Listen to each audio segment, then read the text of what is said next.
Hello everybody, good morning. How is everyone today? I hope you're all well. Oh, Sebby. We've got little baby Sebby here today.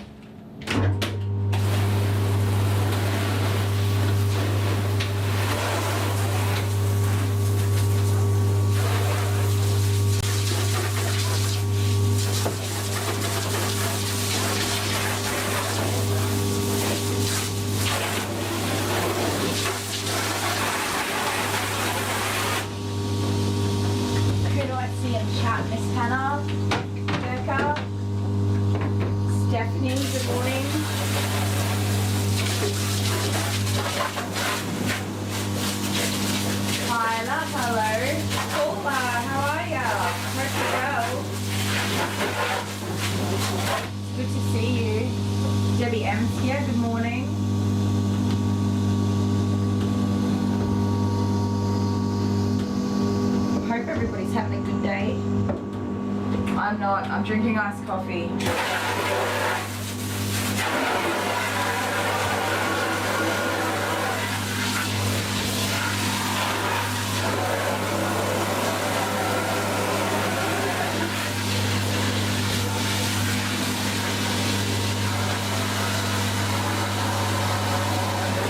Good morning, Michaela.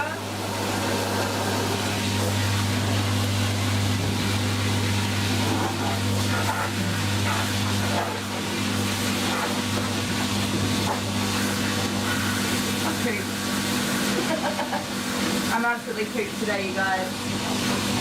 It has been a week. It has been a week. I can't believe it's only Wednesday. We are nowhere near there.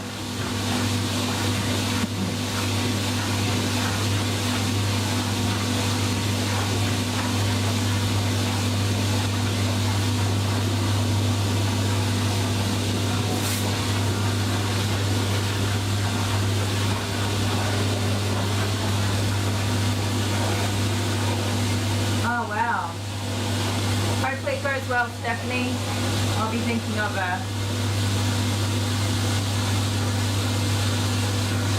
How's Jet's finger? It's still really sore.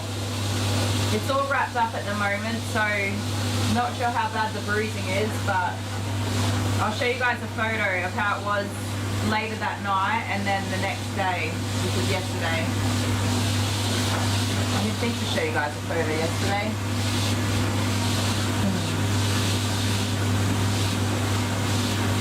Webby. This is Sebastian. He is a very, he's gotten old very quickly the last year. He's a bumpy, lumpy old man at the moment, aren't you, mister? And he's a bit greasy and oily. Usually happens when all those lumps and bumps show up.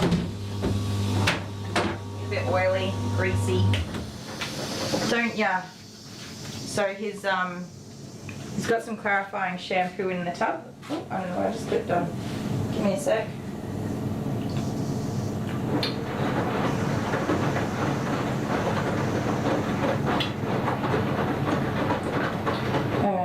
Where is a picture? Dun, dun, dun, dun, dun, dun, dun, dun.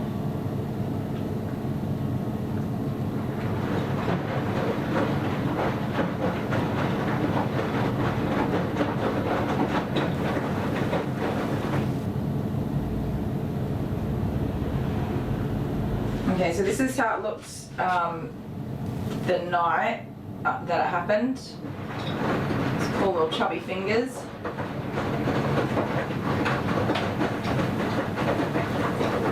Bit swollen, bit bruised. And then, oh, here's a picture of a cute kitten that I sent to Dale and he didn't reply to me. But isn't it so cute?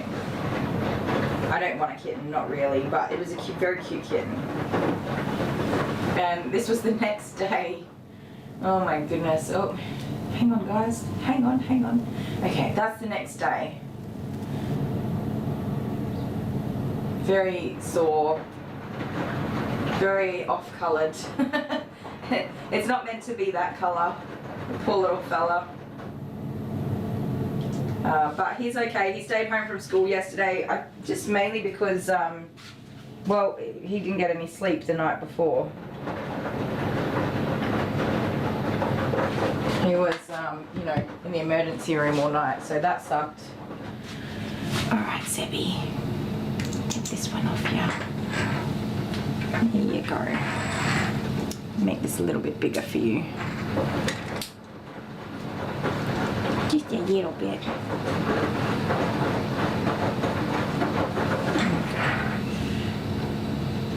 Is that bleeding on there? No, I think it's some pink texture. Come on. Come on. Oh, I pushed the button. So Mum says that he's getting quite sore moving around and stuff like that now. A bit slow to get up and all those kind of signs that the good old arthritis and sore bones, sore joints, sore muscles, it's all kicking in, which happens to the best of us, including our doggy friends. Okay.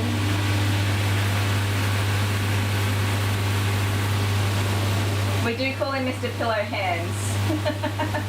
He had the chubbiest little fluffy hands as a baby. They're still pretty soft.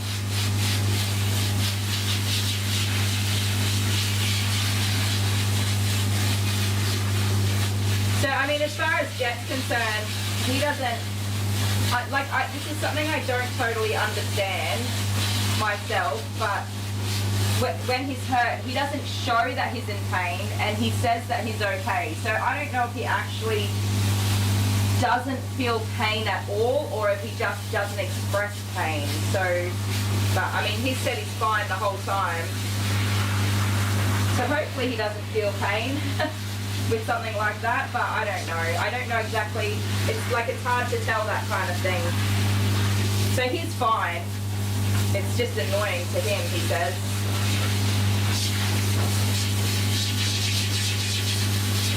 How many dogs today? I actually don't know. So I'm not going to be streaming my whole day today, which I know is really disappointing for a lot of you, and I'm really sorry. I'm going to stream Sebastian, and then I'm going to stop my stream today. So I was going to be a nincompoop to not stream at all, and I'll tell you guys why. But I didn't want to not do a stream at all. It didn't feel like the right thing to do. So I am here, and we're doing this doggy, Mr. Sebastian, and then I'm going to end the stream.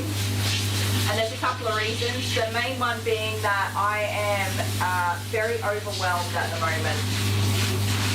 I'm very overwhelmed. I've got to try to reschedule a lot of appointments, and I have to do that in between grooming the dogs. So I've got to make phone calls, and I've got to look at the calendar and try and work it out. And I've got to reschedule 3.5 days worth of appointments, which is like at least 14 or more appointments, which doesn't sound like a lot, but I don't have time in my normal work day to do that. So I've got to just get it done in between, you know, while this dog's soaking in shampoo for a minute, 5 minutes, I can make a phone call, and you know, and the same again when the next dog is here and stuff like that. I've got to just keep multitasking all day. But yeah, I'm just generally very overwhelmed, because I've just got a lot of things that I've got to, my plate's very full. But other than that, I haven't slept anywhere near enough. You know, on Monday I worked late until like 7, and then I went inside, I took off my work clothes, put on literally just jeans and a jumper and my work shoes again, and went to the emergency room with Jet, and we were there until after 1 o'clock in the morning, and I didn't get to sleep till, I don't know, after 2, close to 3 a.m, and then I was back up at 7:30, ready to work yesterday. And you may or may not have seen, I've done a short. I groomed a little fellow named Milo yesterday. I recorded a video, and that will come soon. We've got to edit it and stuff like that, so not too soon, but it will come eventually. That dog was not on my schedule And my schedule is very full, including a long list of, a long cancellation list of people waiting to be seen. So I worked a long day, and then this lady called me about Milo, and she said, he's not my dog, I've kidnapped him, and he needs to be groomed.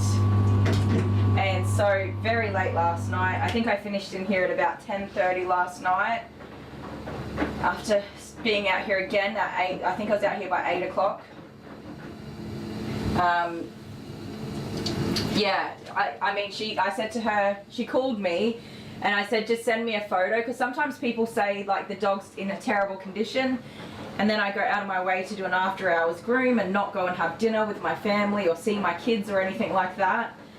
And then the dog arrives and they've got like a little tangle on the corner of their ear, and they're getting a full groom, and sometimes I've even said I would do it for free, thinking it was a severely matted dog, and there was nothing wrong with that dog.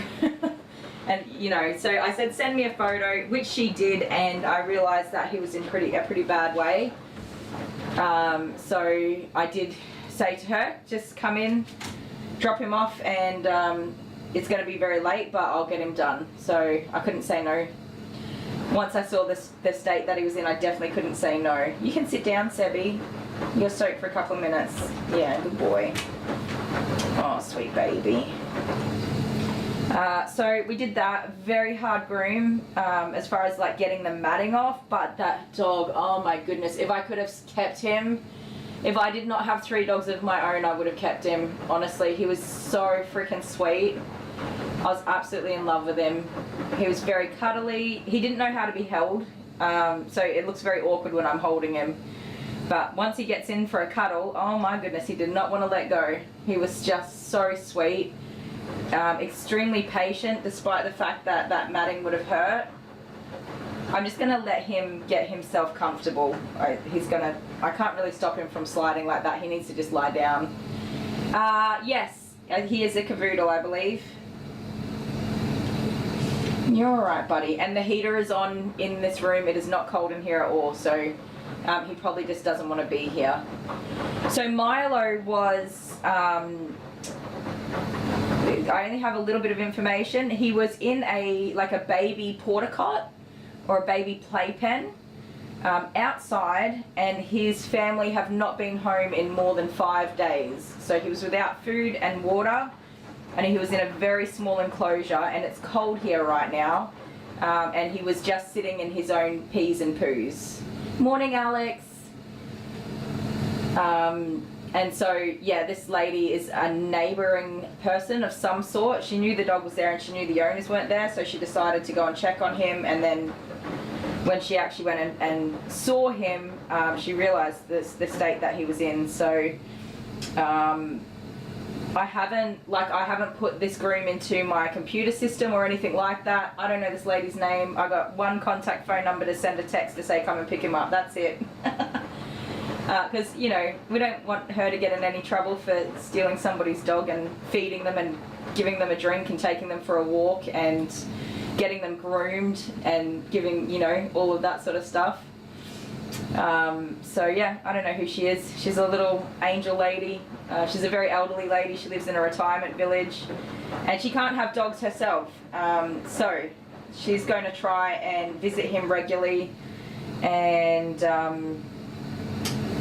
see how we go. Hopefully. So I said to her, I did charge for the groom, but I didn't add like matting fees or anything like that. It took hours to get done, but he's done.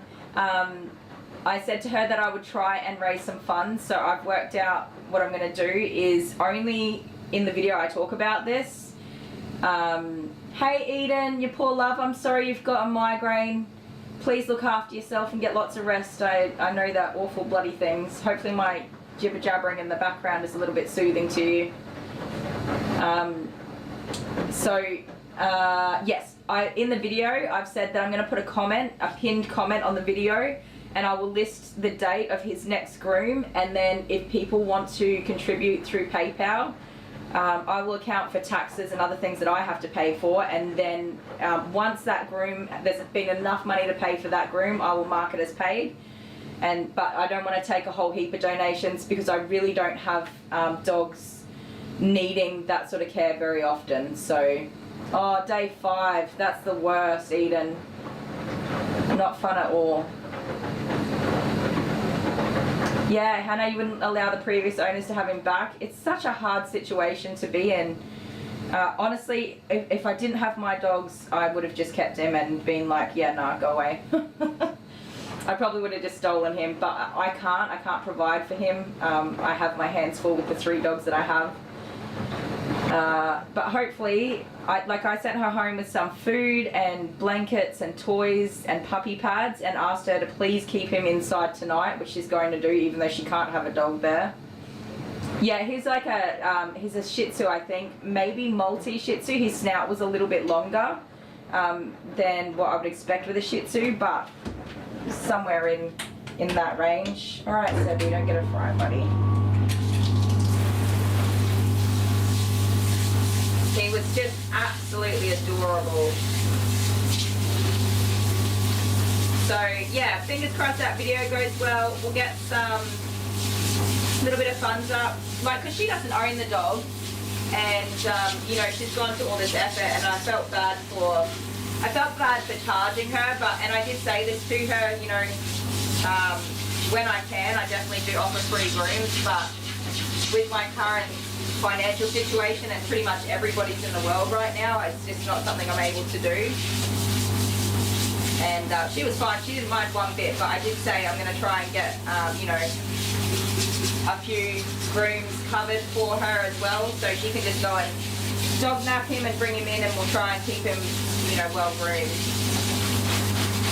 But yeah, like I said, I don't want to take, I mean, I'm happy to receive support for our channel, but if it's specifically for grooming dogs to cover free grooms, it's just, I don't really see that many dogs that often to do that. So I don't want to take donations for that. We'll keep it all specific and just enough to cover what we need to.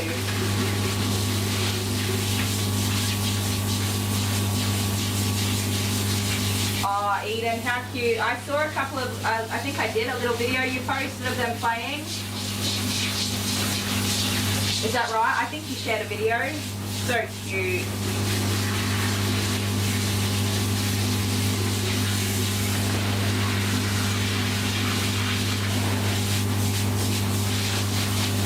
It's hard because I've got to remember I can't keep all of the heartbreaking dogs, and I'm not set up to facilitate a rescue or surrender situation. It's just not a service that I provide. So if somebody said I'm not coming back to get the dog, I would handle that situation, but I won't volunteer to take the dogs that we see because I'm not going to do them justice. I don't have the appropriate setup to facilitate that and do it well. So there are other services where people can surrender a dog, and they are set up to facilitate that and care for the dog and have the very best interest of the dog, and all of that sort of stuff. So I wouldn't do it justice, which is why I have to remember not to kidnap people's dogs, even though I really, really, really wanted to in this case. Hey Nubian Queen, how you doing? I did not want to send that dog home.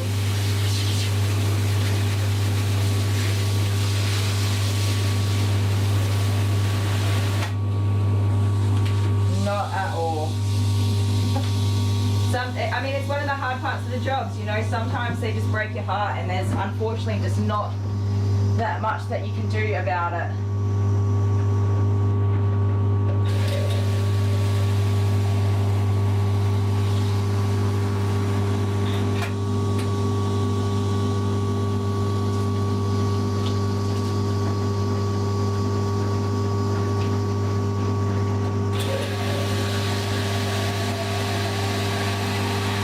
He was so soft, he was silky smooth. If you haven't seen, I did put a short up last night just to show him. I don't know how long it'll take Dale to edit the video, so I don't want to say when it'll be up, but I did put a short up of him because I had to share him. He was just too sweet. Too sweet. Hi Yvonne. How are you? And Lois is here. Good morning, Lois. Oh, Lois, did you see Milo? You would have fallen absolutely in love with him. He is like perfection. I gotta say, I'm not like the biggest fan of Shih Tzus, like it's just not my favorite breed. But I was so in love with this dog. I think it's the first Shih Tzu I've ever fallen in love with.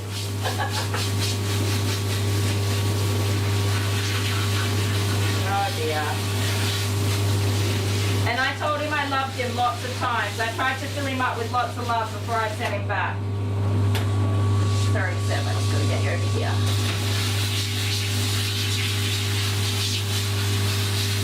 I better go get a towel for you, buddy. I left them all over there.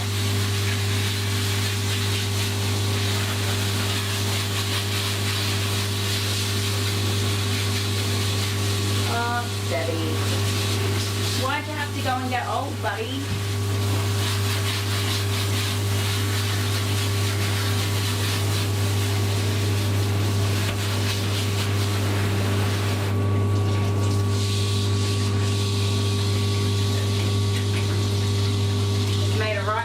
Face this time. We're gonna have to shave it right off, I reckon.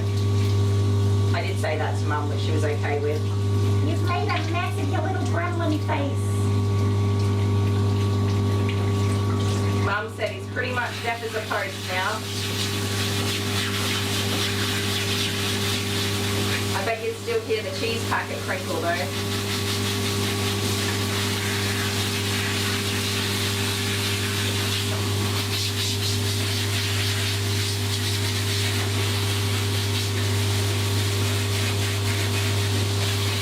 I think I would love Squirt too, because he's got a lot of personality. I gotta tell you, Milo's matting was some of the worst I think I've ever seen. And he had no complaints. Like, he was inquisitive about the equipment, and he was mischievous and cheeky. I thought, I don't know if he's gonna bite me or not, so I put a little cone on him, and he did like, mouthing, but he was doing, you know, those little flea bites where they just do those nibs. Every time he put his mouth on me, he did that because I think he was so itchy underneath of all of that hair. So not a single mean bone in his body. He's just absolutely beautiful. Such a sweet boy. One day I might kidnap him. I'll try not to though.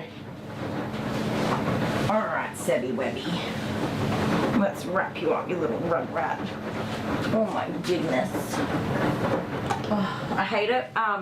Like, I'm used to grooming old dogs, but the more years you groom for, and especially now more than ever, the dogs you've been grooming for a few years, they become old in front of you and you see it and it's not nice. Right, I'm a bit behind my washing. Because Mr. Dally Sparkles turned off my washing machine in the middle of its cycle yesterday and it didn't start again, and I had no more washing powder out here, so I had to leave it until this morning. So I've got a pile of washing on the floor. I couldn't open the machine either to add to it. It's locked, so it's running now.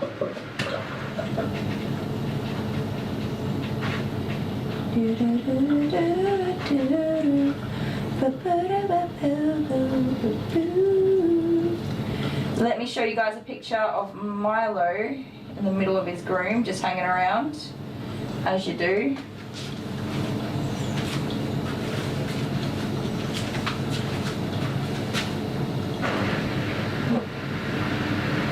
You guys see the great big mat that's come off his leg. The one in my hand is from his back leg and the one on the table is from his front leg. Just blankets of matting. I'll try and get in close. Blankets of mat. His poor little body, his whole back was like that. His legs, his bum, his little Christmas balls were all up in there. If it was done with a 10 blade Lois, I'm gonna say it was pretty dang bad because we don't use the 10 unless we have to. It's too cold. Hey?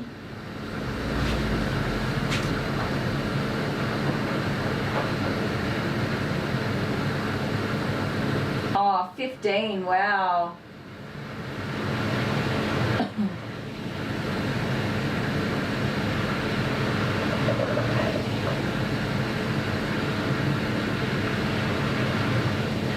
Getting old kind of stinks, I know. I mean, I can't say that, but I do know. I think once you hit like 35, 36, which is where I am now, and that's when it starts. You go, like you're 34, 11 months and 28 days old, and you're like, hey! And then like you wake up the next day and you're 36 and you're like, whoa, how did that happen? Why does this hurt? Why can't I get out of bed? Why do I make noises when I bend over? Why do I fart so much? Getting old does stink.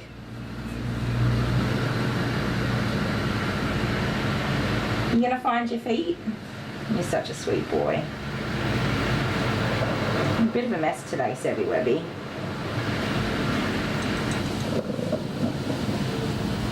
I know I've got a lot more oldness to go, but the oldness I have so far, I don't appreciate it. Okay. What is that? What is that?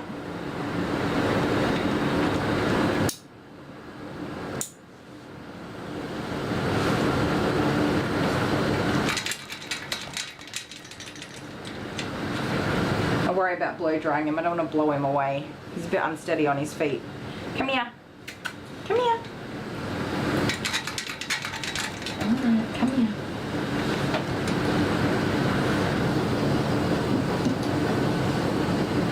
That'll stop you falling off the table. Alright, hit some music and blow drying.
Jump aside. Black cat sneaking through the forest. A vulture circles the sky. Black cat creeping through the forest. Hey there, bumpy toe, jump aside. Black cat sneaking through the forest. A vulture circles the sky. She crawls by the spiders, hides from the bats. The coyote won't find her 'cause she's dressed in black like that. And when the full moon rises to beam a dreamy glow, she goes to sleep so she can sneak and prowl and creep tomorrow.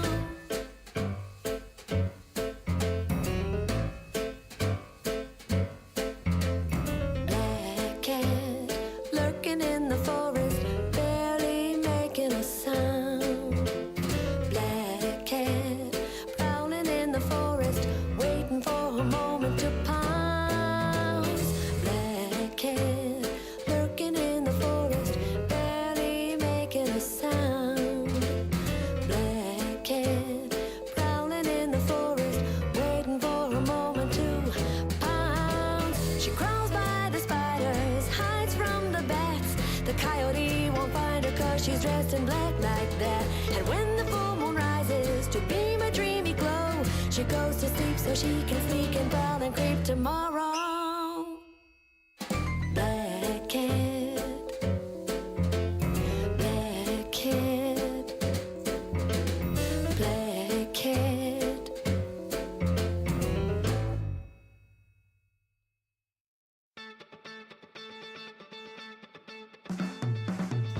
In a world full of darkness and lies, sorrow, sadness, and despair, all I have is your love and your light, and I'm not going anywhere. I never thought that I would fall so hard, but that's exactly what I did. Now we're together and I can't wait to start the rest of our lives here. So will you take me, and will you make me the happiest man in the world? Say, can I take you, and can I make you? Can I make you my forever girl? I can't explain how you make me feel, but I can show you anytime that you like. I was nervous, but I know that it's real, and I know because it feels right. You're the one my mama told me would be waiting when I'm ready, and I ain't gonna lie, I didn't believe, but she was right and I was wrong, and now you're here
Okie dokie.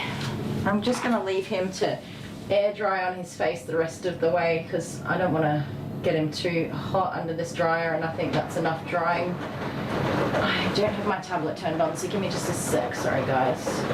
Oh.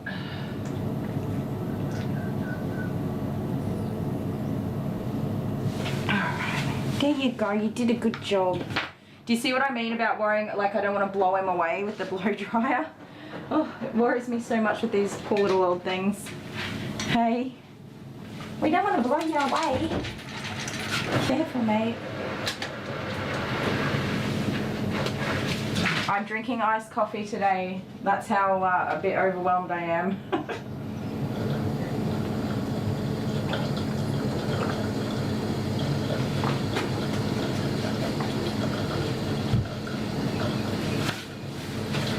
Right, now I have to decide what we're going to do with him. So, I mean, he typically has a bit of a longer cut, but I'm not going to do that today for two reasons. One, he's so bumpy and lumpy, it's going to be a very choppy, untidy groom. It is not going to look good. And two, it's more work than what needs to be done for him. So we're going to do him with a 4F, which is a 10 millimeter, or slightly, it's 9.5 millimeters. Not quite 10. It's warm in here, buddy. We're going to put the air conditioning on. With the blade and not a guard comb, because the guard combs just like, they leave everything chunky and messy. I have a sore tummy. Oh.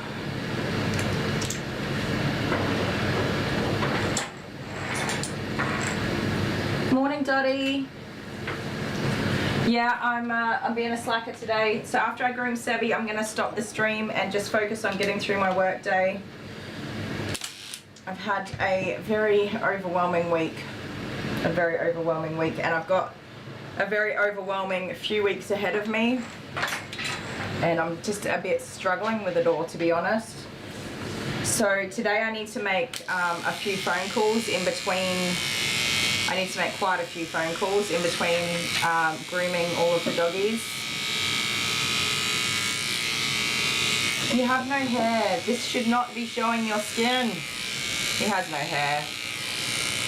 Ah, Sebby.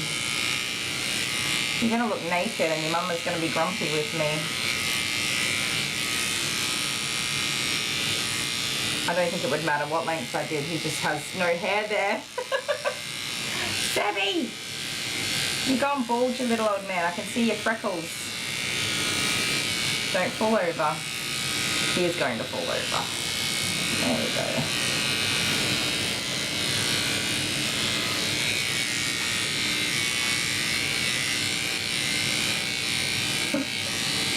Yeah, there's a lot on. So it wasn't meant to be this hectic, this time of my life. But things have like changed along the way, and now I have so much happening that I'm just completely overwhelmed with it. And it's like stuff that I can't really put off, if that makes sense. Like, you just got to get it done. And I will be very, very clear. I do have Dale, and he is an amazing support, and he will literally do anything I ask him to do. But there are some things that he just can't do. And I have to do them, even if it's overwhelming for me. But honestly, he will do anything that I need him to do. So it's not that I'm not being supported, because I am. It's just that there is so much to do, and I'm not going to not do things just because it's hard. Does that make sense? So, I mean, I'll go through what's going on. I'll start with my grandma. My grandma's really not doing well now, and it's a bit of a tricky situation. So, as you guys know, she's you know, nearing the end of her life. So with her, I don't know if it's the dementia or if it's just like the whole coming to the end of life thing, but she's becoming like getting very worked up in the evenings, and I think that with dementia they call it like sundowning, but she's spending most of her nights now just very emotional and upset and angry, and she's now having like quite violent behaviour as well, which I think is normal, but it's really not very nice for anyone to go through that. So I think she's probably very definitely, you know, really right coming to the end of things, but like if it were my choice, and I know people want to and don't want to, if it were my choice, that there is the option for like palliative care, and they just dose you right up so that you're very sleepy, and and then you can just drift on off, you know. But in this case, my family aren't wanting to do that. She's comfortable with pain relief, but yeah, I don't know. I mean, she's not letting go, but also they're not letting go. Nobody's letting go, and it's well, it's horrible for everybody, but it's not my choice to make. So and everybody's got their reasons for why they decide to do what they do, and loving somebody's a big factor in that, and wanting to be with them, and doing what you think is best, and as the person who gets to make those decisions, that you'll do what you think is the best thing to do, and that's fair enough. If you're the person doing all the care and support and is always there, then yeah, it's your choice to make. So that's really hard. My auntie, who was my mum's sister and my grandmother's daughter, she had a stroke this week, which really stressed my mum out even more. I hear she's doing okay, but she's in hospital still. She had a stroke several years ago, and has some deficits as a result of that. But yeah, it looks like she's had another one, so that really sucks. And yeah, just a like whole stressful time for that side of my family. Which sucks. But I did send another card for my grandma. I don't know if she'll get to see it or not. And another letter. I like writing letters and sending them in the post. A little bit old-timey and a little bit of fun. Oh, there's a big burp. You did it right on my face, thank you. So there's that. That's like just background stress for me. But what stresses me out is I know that she is going to pass very soon and I will not be able to go to any services or funerals, but I also will not be there for my mum, and of course that fills me with guilt and stress and uneasiness. Yes, I think she's doing all right. I think they got her off to the hospital quite quickly, so I think she'll be okay, but yeah, I don't have a lot of information yet.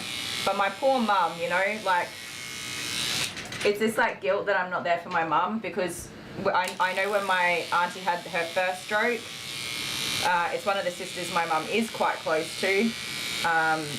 She was just absolutely devastated, and as you can imagine, like all of those big feelings that go with that sort of thing, and the fear of losing your sister and all that sort of stuff.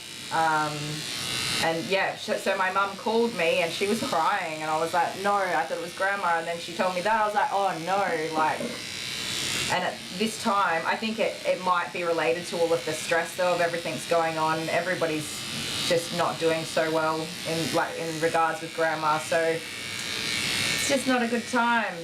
But for me, I just want to go and give my mum a hug. I just want to love her, and I don't know, like, I'm a protector and a fixer, so I want to wrap her up and make everything better, and I can't do that, and it sucks. It's like something I think about every day. I want to go and protect her from things that are going to be hard, and I can't do that. And she's okay, she's fine, she doesn't need me, but like, that's in my nature. It's built in me to be that way, to help and protect and love, and I can't do that. So that makes me feel guilty and all sorts of other things, but you know, it's just the way that it is. And everyone's okay. I'm not going to be the person that makes everything better, so it's not like I need to be there, but yeah. That's just like one like factor that I'm finding stressful, is to like categorize my own feelings and manage them. And it's a little bit overwhelming, but that's all right.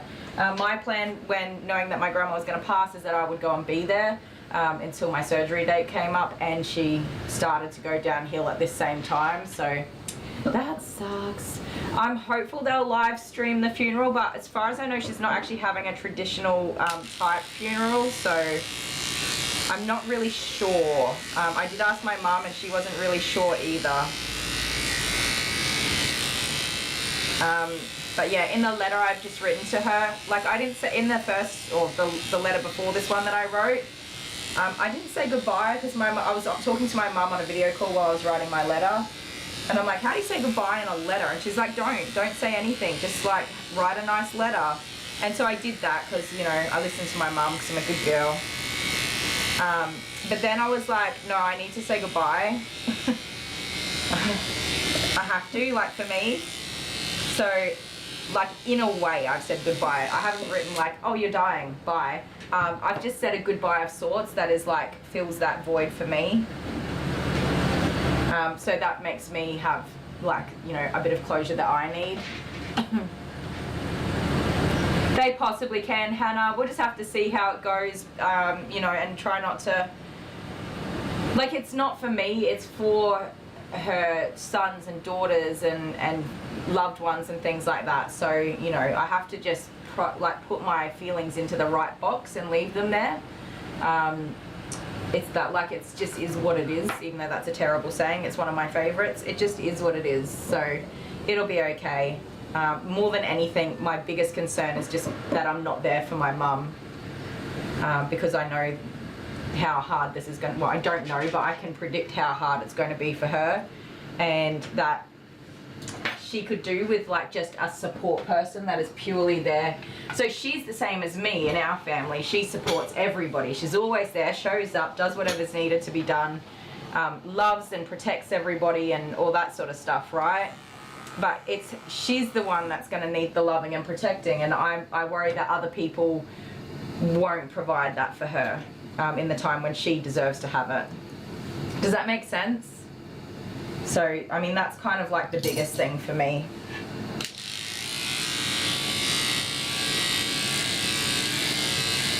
I don't want my mum to be sad. I can't take that away from her, but yeah, I'd always planned to be there as the knowing person that could just be a support, and that's not going to happen, so. Oh no, Amber, that's no fun. Hopefully it's drained off quite a bit and feeling a bit better, and it didn't leave too big of a hole there. Excuse me, can you put your chin up? I can't quite see. There we go. You're alright, just down to here a bit. Good boy.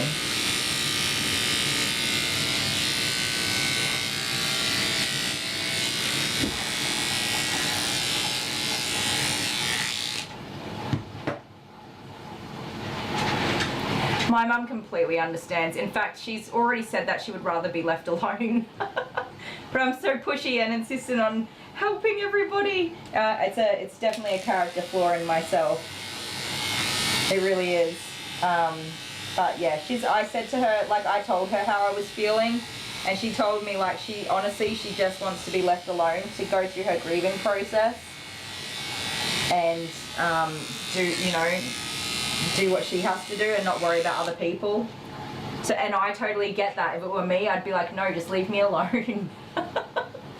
So I totally get it, but yeah, I'm pushy, and I think I can help everybody and make everything better when I can't. So that's one, just like going through those thoughts and feelings has just been emotional for me.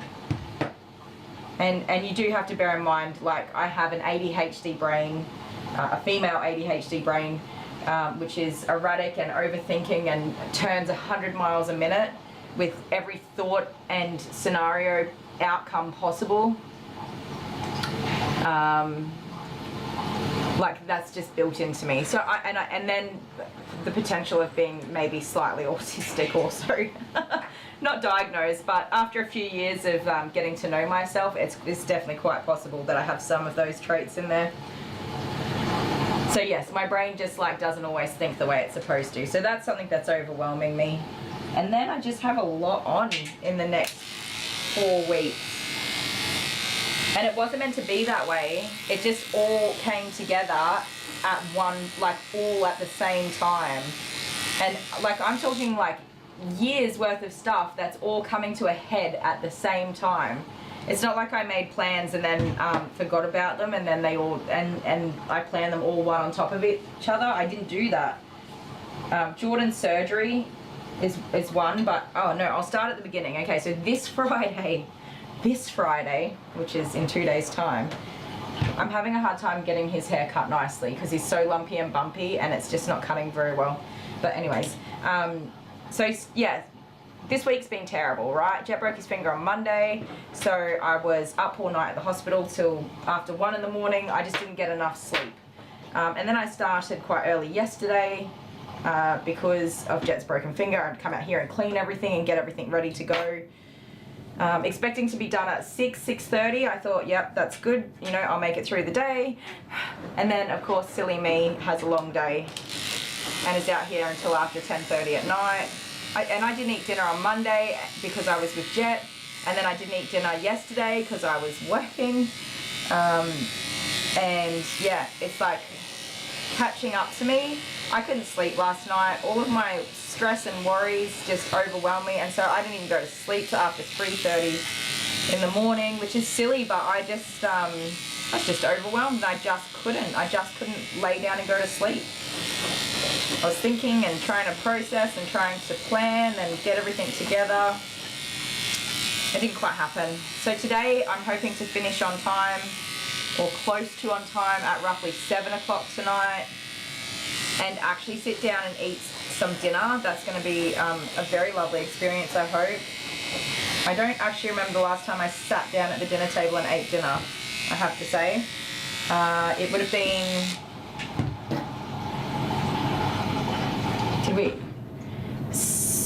Sunday. Yeah, Sunday we did sit down and eat dinner, but Saturday we didn't and Friday we didn't. So, yeah, like it's just a lot. But yeah, so where are we up to? Today is Wednesday. I'm going to try to have a cruisy day aside from trying to sort out my calendar. Tomorrow's Thursday. Again, I'm going to try and have a cruisy day and just get through the work. And then I need to organise my grocery shopping because I'm going to try and pick it up on Thursday night. Even though Dale has said that he will do it if I need him to do it, but like that's my job, so I want to try and get it done. And sorry for the big old like poor me pity party, but you guys are helping me vent off today. Hey Adele, how you doing? Adele, I did see a message from you, so I will have a look at that in a little bit. It is on my to-do list today to reschedule, as you as you saw. I'm not streaming my whole day today because I do have to try to work things out between grooms, so that's why I'm not streaming today. So I've got a little bit more time up my sleeves. Yeah, so I'm going to work tomorrow, and I think I've got a pretty long day tomorrow as well, and then try and get my groceries picked up before 9 o'clock. On Friday, I have to take Jordan for a blood test in the morning as early as I can. I was going to try and groom a dog in the morning, but I realised that I wasn't going to be able to, like one of the ones I've got to reschedule, I wasn't going to be able to leave here in time to get to the next appointment, which is in Adelaide at the Children's Hospital for Jamie. So I'm going to take Jordan for his blood test in the morning and then drop him off at school, and then I've got to skedaddle straight down to the city to get there in time for Jamie's medical appointment, which he really needs at the moment. He's quite unwell, which is not good. So he was meant to have that last week, but remember they cancelled it, and so now it's piled into this week, which is another busy week. So I'm going to do that, drive 3 hours into the city, hang around for an hour or two, and then drive 3 hours home again. But it's also our family Dungeons and Dragons night, so I'm not even going to come home. I'm going to go straight to my in-laws' house to hopefully make it in time to have dinner and join in the fun festivities of Dungeons and Dragons, which I really enjoy, so I'm not mad about it. But it's going to be a big long day. A big long day. Ooh, be careful, mate. Yeah, that's going to be exhausting for us. You're alright, buddy. You're okay. And then I'll have, I have Saturday and Sunday off, but I might have to put a dog or two in somewhere. Yeah, I'll have to have a look at that. Which is the reason why I need to get onto it, because I don't have very many Saturdays or Sundays left that I can reschedule people. So another reason I need to have time to look at my calendar. I was meant to do it on Monday, but Jeff broke his finger, and then I was meant to do it yesterday, but I groomed a really mad dog, so it's kind of like, slow down. If you get the Dungeons and Dragons. Fortunately, it's a very relaxed environment, and the social aspect I think is very good for me to be out of my own home and with other people socializing and things like that. And it's with Dale and the kids as well. We all play, so it's quality time with the family, which is why I decided to go ahead. I could have cancelled, but it is quality time with my family, and we all really enjoy it. So that's why I'm going to go ahead with it. Ooh, Becca, that's exciting. You dirty butt boy. Yeah, I did think about cancelling, but it is it's something that we all really enjoy. It's quality time with my family that is hard to get around my working schedule, and then also with, like, you know, the kids doing what they want to do.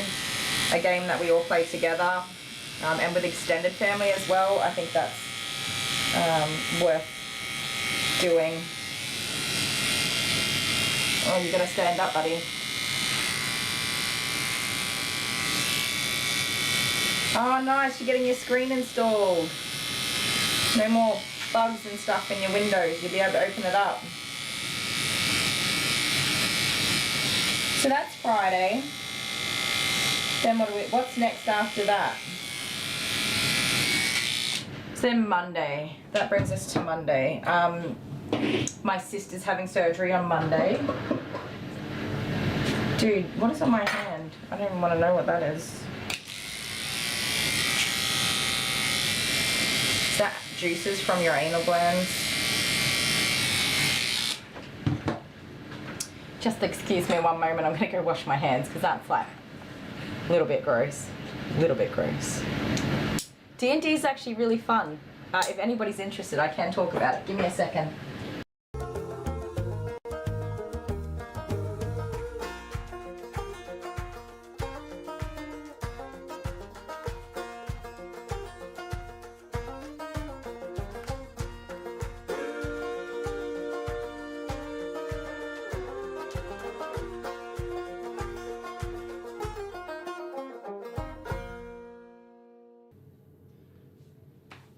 Hello! Good morning everyone. So we're a bit late starting. Got a few people in chat already. We have a doggy this morning. Woohoo! Already here. Kylie's here. I might say some hellos to everyone. We haven't quite got used to daylight savings yet. It's still knocking us around a little bit. We've got to get up an hour earlier, so it makes it a little bit hard. So I'm going to say some quick hellos to hello Ruth Lemmers. Hello Stuffed Ollie's mum, how are you? Alex F is here, hello. And of course the First Lady. No, I didn't come up with that idea, I don't know where that came from. But that would be Sean. But you guys must be totally sick. You've waited all weekend to start watching this live stream. Oh, we've got a fly in here as well. You've waited all weekend to watch this live stream, and this is the first thing that you see when you come back. I feel your pain. So I've actually got a special guest in this morning. Ladies and gentlemen, can I please introduce to you Mr. Yellow Shirt Dally Sparkles. Hello everyone. How are you this morning? Oh, Greg, how are you? Oh, thank you. Thank you. What are we doing? Right. So, what couldn't be better than two of us? Well, I know. Oh, you do? Yes, I do. Three of us. Here's Mr. Green Shirt, Dally Sparkles. Hey guys, how you going? Good morning, Mr. Green Shirt Dally Sparkles. How are you? Hi guys. How are we all? Who's that guy? What a weirdo. Hey, did you guys notice anything different about me? I got honey in my... Okay, I have clean hands. There are like I can handle having dirty hands, but there are some things where I'm like, oh no, that's not okay.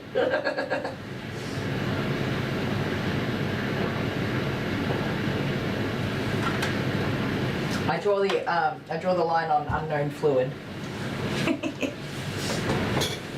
Okay, where did we get up to? Okay, next week, starting from Monday. Also, hi Service Dog Sage, how are you? You got a caterpillar. I was going to say a camel.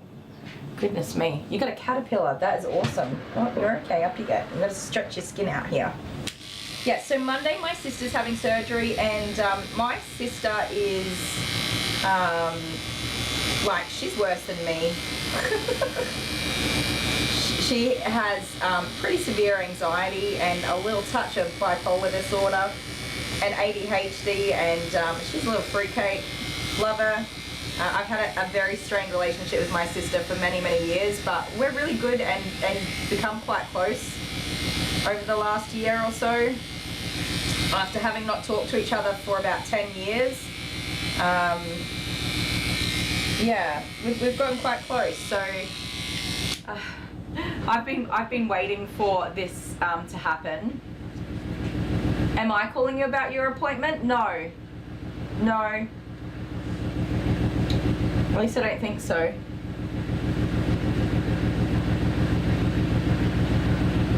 No.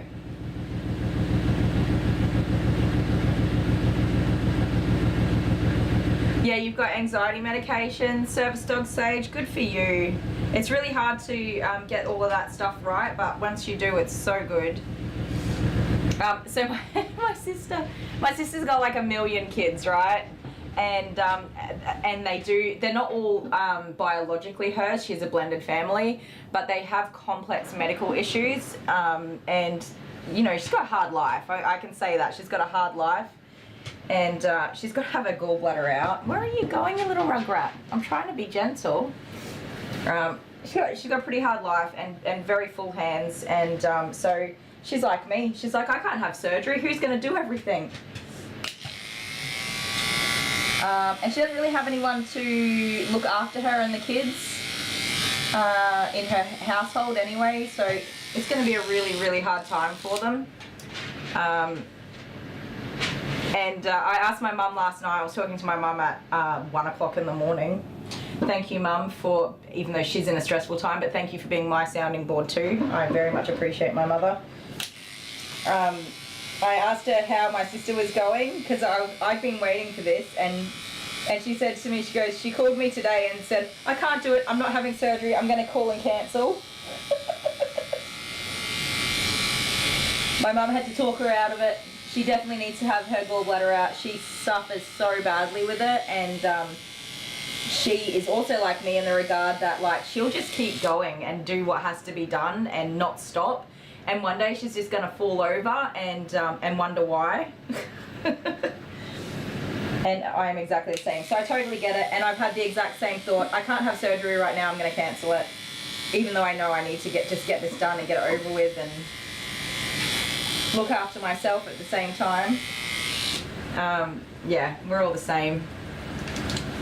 So that's on Monday, and then next week is what I'm going to officially name Hell Week. Just Hell Week. I will have to work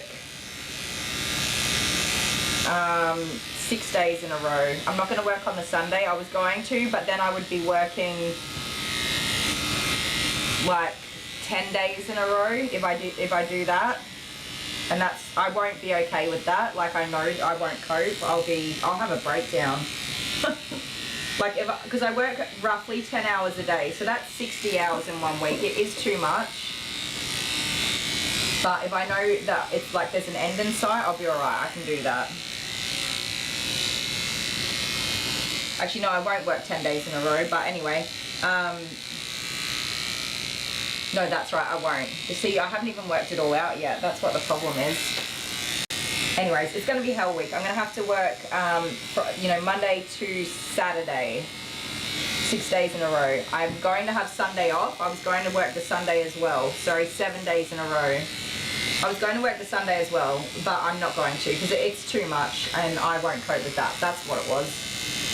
So I'm going to reschedule my appointments from Monday and Tuesday into Friday and Saturday.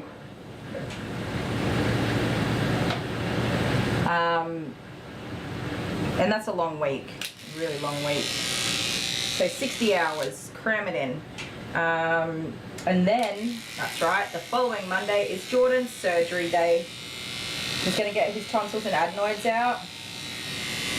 And so obviously, that wasn't the plan for him to have his surgery so close to mine. But he has been waiting for so long, and it is something that has such a big impact on his ability to eat and drink and sleep and, what's a gallbladder? It's like a relatively useless for some people organ up here somewhere. I don't know. You can get stones in there, I think, gallbladder stones, and apparently it's very painful. So I do feel for it, and you have like episodes of being in a lot of pain. Barbie's here. Hi, Barbie. I hope you're well. So I've been like communicating with the surgeon's receptionist and getting information. So she asked me like where we're staying and stuff, and I'm like, I haven't organised anything yet because I don't know how long he needs to stay. And I think I explained this the other day. There is a risk of bleeding post-surgery and needing to go back in to have a repair or fix done with that particular kind of surgery. So it's expected that you stay in the city near the hospital, the children's hospital, so you can receive urgent treatment if you need it. But they don't keep you in the hospital because it's a somewhat low risk that it'll happen. But when it does happen, it needs to be seen to very quickly.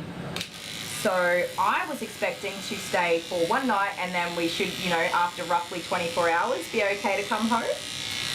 And I got an email yesterday saying that he needs to stay in the city for 1 week post-surgery, which I can't do that. Unfortunately, I just can't.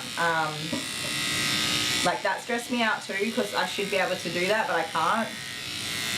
So we're not going to stay for a whole week. I think that is a little bit of overkill in the planning, and I'm going to touch all of the wood that he does not have any post-surgical complications.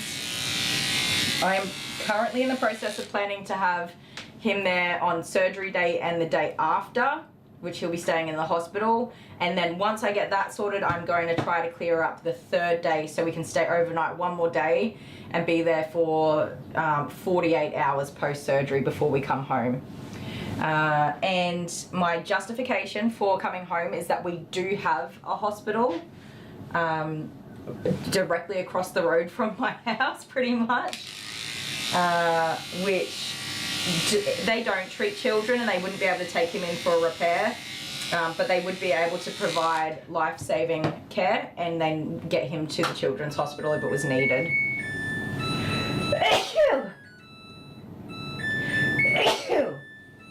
If it was needed, he would be okay. So that's my justification for that. I think 3 days is going to be suitable, you know? I hope. But yeah, so like there's the cost of travel. It's like $100 just for fuel, and then I have to pay for accommodation, which is about $150 a night in the cheapest, nastiest, like, are these beds crusty kind of motel. I have to do that, and then cancel all of my work and not earn any money on those days as well. Thank you, Hannah. So stressful, but you do what you got to do, and I would do it any day of the week for these kids. They're my kids. I love them. It's my job to look after them. I'm always going to be the person who does that. So there's that. Yeah, 3 days should be fine, and that's what I was kind of expecting. And when they said a week, I was like, I mean, it's a private hospital, and they're probably used to servicing people that are, you know, a little bit more well off than I am. But yeah, like, that's not an easy breezy option for me, so sucks. But he's been waiting forever, Barbie, and that's why I couldn't bring myself to say, oh, I'm having surgery so he can't. Like, I could never do that. And Dale has definitely offered to, like, be the person that goes. Oh, Barbie, did you say? I'm just trying to find what you'd said. You're tired, you poor love.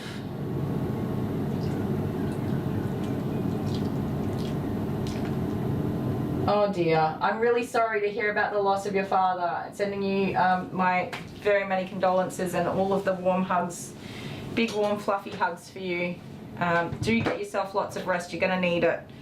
And look after yourself, and I hope that his funeral is a wonderful celebration of a life well lived. Full of good memories for you. Oh, thank you for the bless yous. So yes, I feel comfortable with 3 days for Jordan. Like, I can't. It's going to be very difficult to reschedule all those people. It's not going to be an easy task, but I definitely couldn't do a whole week. If Dale and I had decided, like, we talked about it, if we wanted or were concerned enough to keep him there for a week, we would, like, work out the cost of accommodation, and I would stay for the first couple of days and then swap with Dale so that he can stay and I can come back and work. But even doing that, like, getting the kids to and from school and stuff like that. Dale does that because he doesn't work face to face with his clients, and he can start and stop his work as is needed. Whereas I am face to face, and I have clients in my actual salon here, so I can't just leave and go get the kids. So even if we did do that, I'd still have to reschedule people so that I could look after the kids, which again is fine, but yeah, it's just gonna be such a tricky thing. Looks like the one I did on Sunday. I'm trying to think who that was. He does look like a couple of dogs actually. Let me get this out of your ear. That's a big old mat, and I bet it doesn't feel too good. There you go. You need that in your ear, do ya? So, where are we up to? So that'll take us to the week after Jordan's surgery, which is going to be a week before my surgery. And some of the dogs that I have to reschedule are going to have to go into that Saturday and Sunday. I'm already booked for the Friday, so I've got to, yeah, so I'll come back, I'll work either Wednesday, Thursday, Friday, or Thursday, Friday, and then I'll have to get some of the dogs into the Saturday and Sunday there to make up, and then it'll carry into the next week, which is also an extremely full working to like 9, 10 o'clock at night every bloody night to get everybody in before I'm away, which is stupid, but like I said, I'm a people pleaser, you know. I want to fix everything and make everything okay. Oh goodness. And so I have said yes to so many people when I really shouldn't have. That's a flaw. I'm working on it, I really am.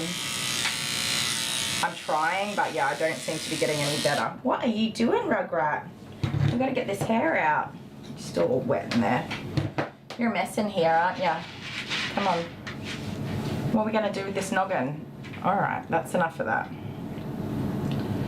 Yeah, so I'm going to have just like some really long and hard and overwhelming weeks ahead of me. Which is why today I'm not going to stream for the whole day. I'm focusing on you guys right now. But once I start my next dog, or like once I'm finished him, I'm going to say goodbye to you guys. And the next dog is a D-shed, so you know, he'll spend time in the tub and need to soak for 5 minutes. I can make a phone call like when that happens and you know, call one customer and get them sorted, and then I can rinse and dry him and stuff like that. Then the next one's going to come in, I'll have another 5 minutes to make a call. Just kind of in that routine really, and focus on getting all these people sorted out. He's a cute little doggy, he sure is. This is my little Sebby Webby, who doesn't want a haircut today. His face is pretty badly matted, so, and he doesn't like the clippers on his face either. So I'm just gonna hack at it with scissors and then eventually hope it turns into something cute. You're fine, you Rugrat. This is why your face is a mess, because you don't let your mum clean it for you.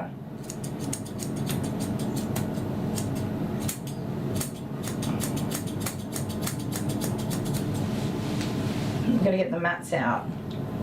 Yuck. Ugh. Get off there. What's going on?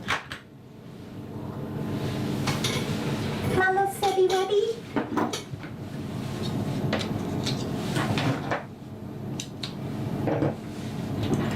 Yes, so my Jordan surgery is on the 20th of May. And then mine is on the 4th of June. Also, hi, my Serenity. It's good to see ya. You had yours in last July. Yes, I think you've been here before, right? But not for a little while, if I remember correctly. I think your name looks different though.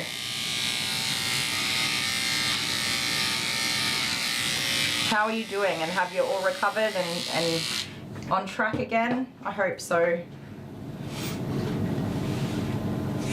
Don't forget to breathe, I know, right? I'm trying. I think it's a responsible decision to not live stream all day today. I think it's a responsible decision that I asked Dale to go and buy me iced coffee this morning. Thank you, Dale. I've been so good with the iced coffee, but I've hit survival mode again. I'm panicking and I'm just like, I just need iced coffee. I'm not gonna stop and eat and take a break or anything, so I just need an iced coffee. It's not ideal.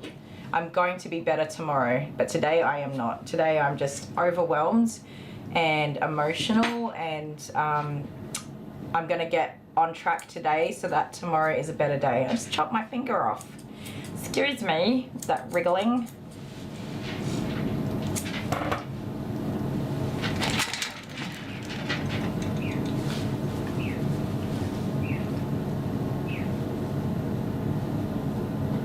Yeah, CK, you were a bit overwhelmed too, right?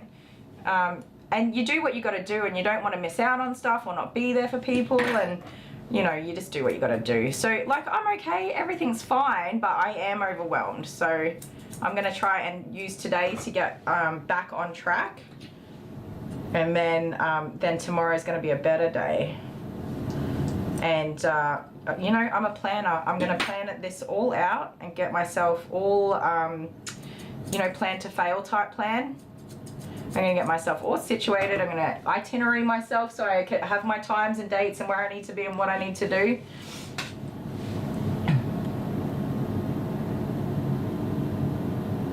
Yeah, why they want us to stay close. Because you can have like quite a very large bleed afterwards, and it can be a period of time afterwards as well, right? As far as I know, there could be other reasons, but yeah, it's a hard decision to make for sure. And I definitely want to be there for at least 48 hours and hopefully 48 hours after. But I'm not being totally irresponsible. We do have a hospital that can provide care, immediate care, if needed. So it's not that we'll be without a hospital completely. It would just be very inconvenient because he'll have to get transported to the children's hospital. So it's not ideal, but yeah. Shh. Shh, shh, shh, shh. I could be wrong though. I'm happy for you to correct me also if I am wrong, but I'm pretty sure that's kind of the gist of it. Sorry guys, I'm struggling to read everybody's chats. I'm having a look periodically. Is Karen here? Hi Karen. I was thinking about you this morning. I hope you're doing well. Actually, I think about you all the time, but this morning in particular, I was thinking about you. Oh, thank you, Barbie. I appreciate it. And I'm sending lots of love for you too. I can only imagine you're going through such a hard time right now.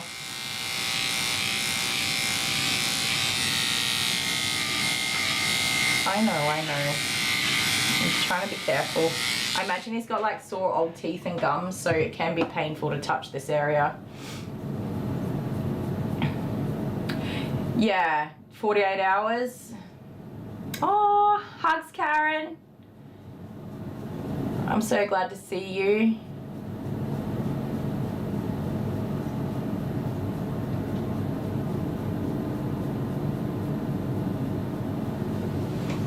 Yeah, Kay, just anxiety about the med changes. That's understandable.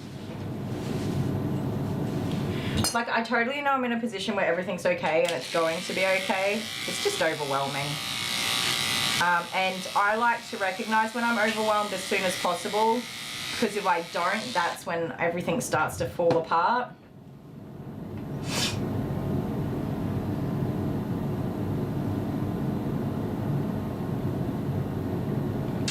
Okay, so 5 to 7 days when those scabs come off. I see. I thought it was in that sort of first 24 to 48 hour period. It's totally understandable, and I wish I could do it. I feel like it's a decision that a lot of people just have to make and make do with whatever they're able to do. So it does make me question my parentalness a little bit.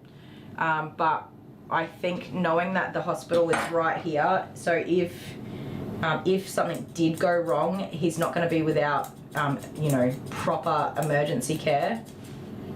It would be horrible to utilize a life flight. That makes me feel really guilty. But the risk being, I mean, it happens, but also it doesn't happen to everybody kind of thing. I would just be very hopeful that I was not in that pile of everybody's. Fingers crossed. But yes, a very hard decision to make, and I can definitely understand the risks as well.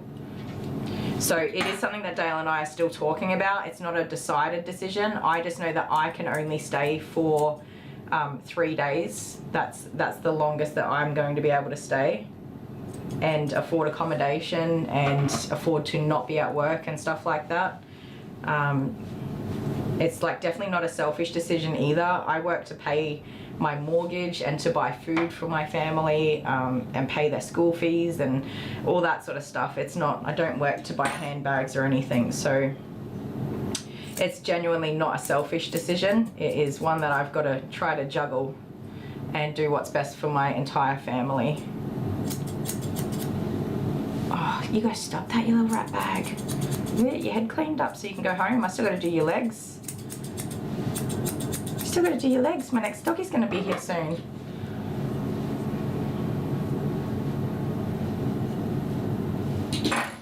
Look at your fleefy little head.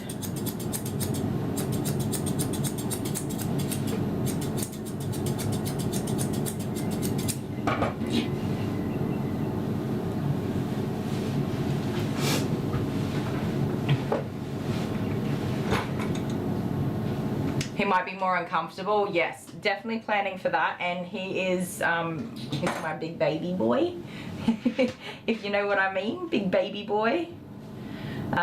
So he's definitely gonna need it.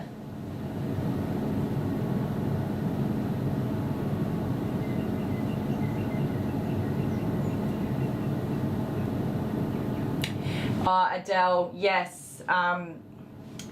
I won't say, but I think I understand the situation that you're in, because been there, done that, and it's very unfair. It's absolutely horrible. There was another lady who's a client of mine, and her sister was in the same position just recently, and she had no choice. The doctors here would not assist her in the delivery of her baby. I could be wrong. My assumption could definitely be wrong, but yes. It's an awful, awful thing that they make you go do that. When they're perfectly capable of providing appropriate services right here, the hospital just absolutely sucks and refuses to provide services to people. And it's disgusting in my opinion.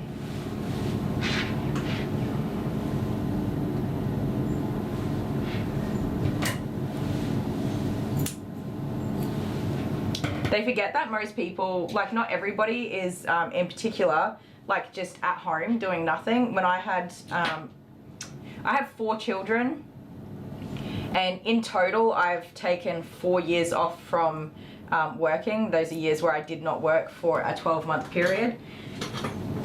And they are not, they're 4 consecutive years. So it took me 8 years to birth all 4 of my children, but I only had 4 years where I didn't work. And most of those were in the year I had my first and second baby, and none of those were in the years when I had my 3rd and 4th baby. I worked until I had babies, and I worked after I had babies. I worked.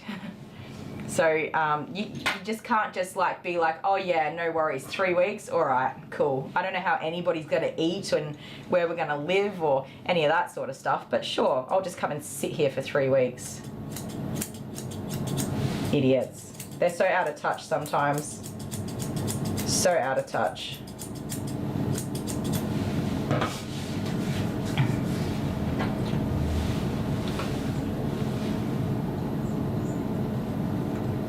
Alright, we're getting there. Have to get a wriggle on? I'm wriggling on. I've still got 25 minutes to finish him. He's matted here. I'm trying to get this matting off. I'm actually in very good time, thank you. His feet are going to be a little bit hard, but I'm going to put him in the hammock for that. I'm trying to get matting off his face. Also, don't tell me what to do.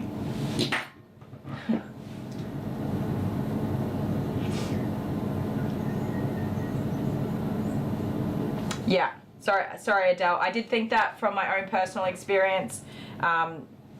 And the other women that I've known go through the exact same situation. I think it's ridiculous, because the weight that they class as being overweight, once you have a full-term pregnancy, most of us are overweight. It's absolutely insane. So they just like don't want to deliver babies here ever, which is disgusting. It's absolutely disgusting. It's so completely unacceptable. We live 3 hours from the city. Like, how about you just, I don't know, get doctors that can deliver babies for people who are a little bit overweight? How's that for an idea? It's ridiculous. Shh, shh, you have to stop that. No more. That's naughty. Being a naughty baby. No. I can't get these mats off because you're being silly. You can't do that. You can't do that, silly boy.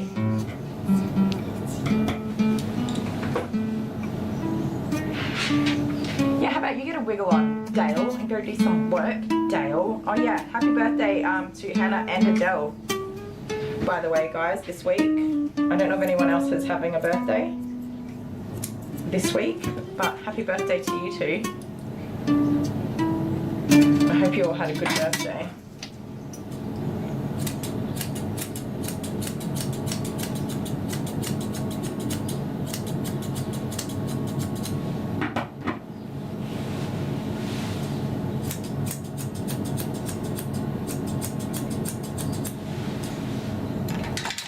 Weight is such a hard thing for me. Like, I don't want to be skinny. Not skinny. I feel powerless and unsafe, and like I can't save myself when I am skinny. I know that, I don't know if that makes sense to other people, but that's, when I'm very skinny, I feel like a, I don't know, princess in distress that needs rescuing and stuff like that. When I've got a little bit of jiggle on my bones, I feel strong and I feel that I can look after myself and stuff like that. Does that make sense? I know that's probably my crazy brain, but I don't want to be skinny. I'd like to be healthy, but I don't want to be skinny. I don't want to be, well, an Australian size 8 or 6, definitely not. I've been that skinny and I feel so powerless and helpless and like people can just do whatever they want to me and I can't help myself. I know that that is a very real trauma response, but like why do I have to be skinny? And especially why do I have to be skinny to receive medical care? It's BS. And I don't appreciate it. We're getting there, slowly, you little rugrat. You're not helping the situation though.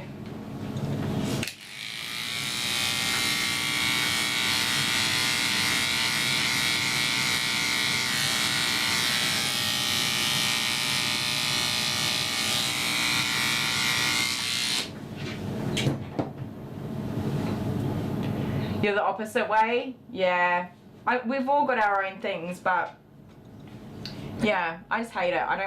I've been very, very skinny. I suffered with a little bit of an eating disorder in my, you know, late childhood and early teens.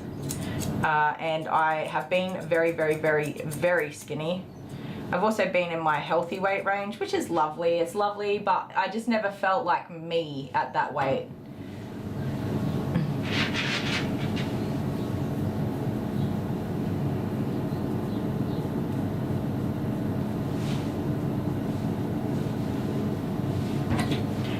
Weight's such a funny thing, and we all have our own like perceptions and feelings and what we're comfortable with, but I am definitely not comfortable being very, very thin.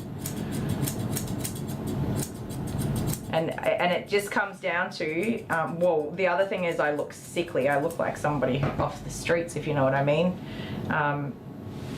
who hasn't eaten a proper meal in God knows how long. In my perfect weight range, my ideal weight range, I look sickly. It's awful. I look like I'm dying. I definitely do not enjoy being in my ideal weight range. A little bit smaller than I am now, yes, I can agree with. I'm a little bit over what I should be, but not by much for what I'm comfortable with. That's enough. That's enough. What I'm comfortable with would be about 15 kilograms less than what I weigh now, so it's not all that much. Stop. Also, I like genetically have the biggest butt in the world no matter how skinny I am, so it doesn't make any difference. Even when I was very thin, I still had a big old butt.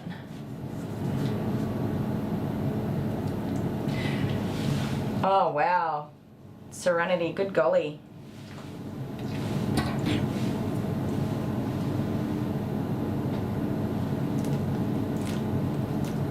I definitely want to be healthy, so I don't mix my feelings of weight with feelings of health. I definitely want to be healthy, and I just think that the ideal weight range isn't ideal for everybody.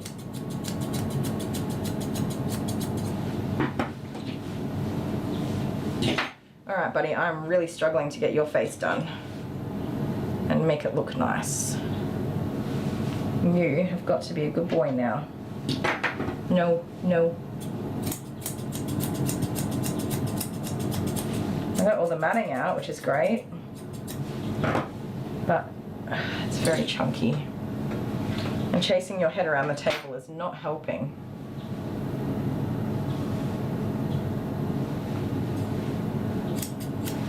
It's not helping, no. Okay, for a second there I was like, maybe I am going really slowly, but no, I'm genuinely just chasing this dog's head around the table, and it's not easy. Get back here, you little rat bag.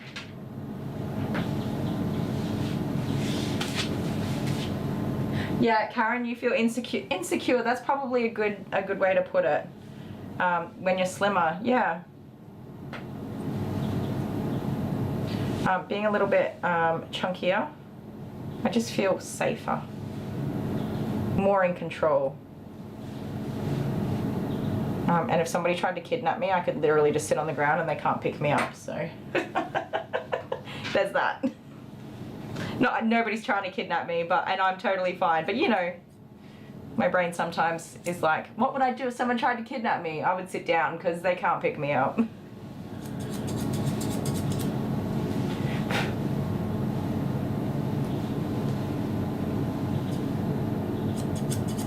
Turn into a floppy wet noodle. I always tell the kids that if somebody kidnaps you, turn into a floppy noodle. A floppy wet noodle. Just put your arms in the air and just goes. Have you ever tried to pick up a floppy toddler? They don't weigh anything, but you can't pick them up. It doesn't matter how tiny you are. If you're a floppy wet noodle, nobody can pick you up.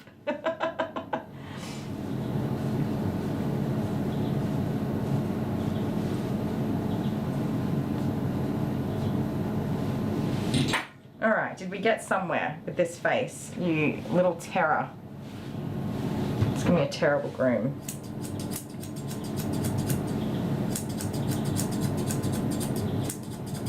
So I usually leave his beard like a bit longer because he is such a terror for doing his face, but it's all matted up, so it had to come off today. Mum specifically said cut all the hair off his face, so I was like, it's really hard to cut all the hair off his face. It's hard to cut any hair off his face. You'll do. I'm gonna get your legs done now because my next dog is really gonna be here very soon. Stop, put your tongue away. Stop it.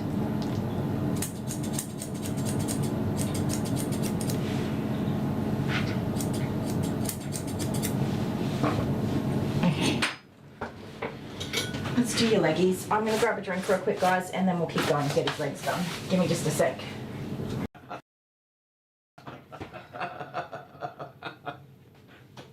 You're so funny. Oh, yeah. You're so funny. Yeah. Oh, yes. Stop it.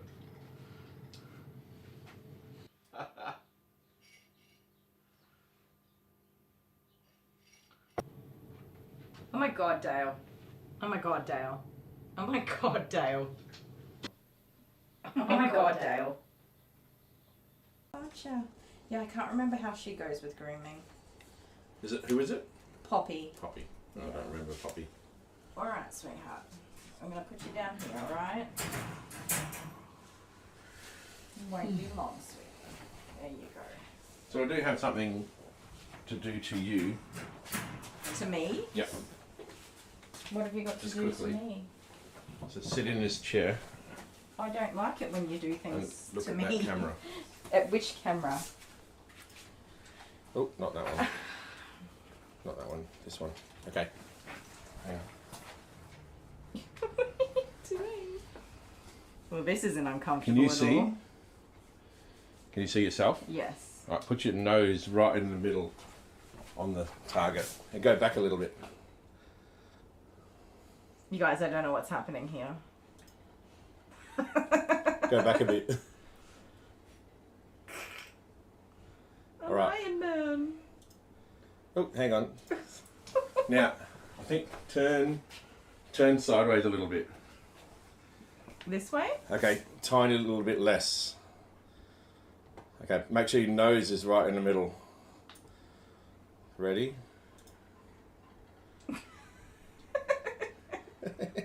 Moan, moan, moan. Go back a bit. You should see my face in there, it's hilarious. Alright, go straight again. Put your nose in the middle. Hang on, it takes a second. Alrighty. Oh! Gotta go back a bit. Oh! Hello. Aww, the queen. All my subjects. I love the queen. Oh, I'm being two people at the same time. Yeah, you're Charles too. Is it Charles? It is Charles, isn't it? One more. Yes. Okay. Ah, I'm familiar with this one. That's definitely me. Remember when you did it to Jet, the face paint? Oh yeah, I did his face paint like the Hulk. That was so cool. He hated it. Anyway, that's it. Okay, I can move now. You can go back to what you were doing. You know how long that... Okay, I had a challenge for Dale because he's not very good at reading, I have and speech he's definitely not impediment, very yes. good at saying words that are tricky to say. Right, go on. Do your thing. Are you ready? This Yeah, is the go on. challenge. But you've already had time to warm up on it. Have you been practicing? I have not practiced. I wish I did. Okay, let's see if I can do it. Peter Piper picked a pack of pickled peppers. How many packs of pickled peppers did Peter Piper pick while Peter Piper was picking packs of pickled peppers? Okay, are you ready, mate? Are you ready? We'll brush your tail out when you're up here too.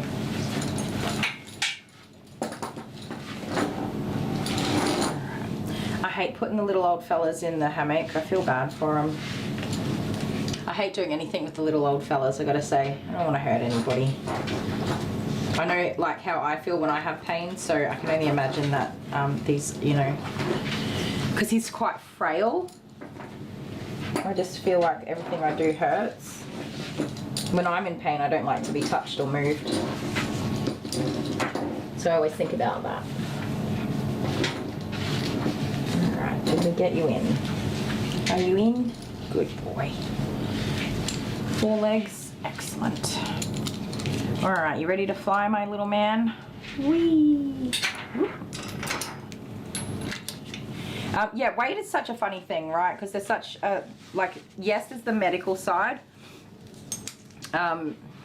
When I'm at the weight that I'm most comfortable at, somewhere between 70 and 80 kilograms, which for my height is still overweight.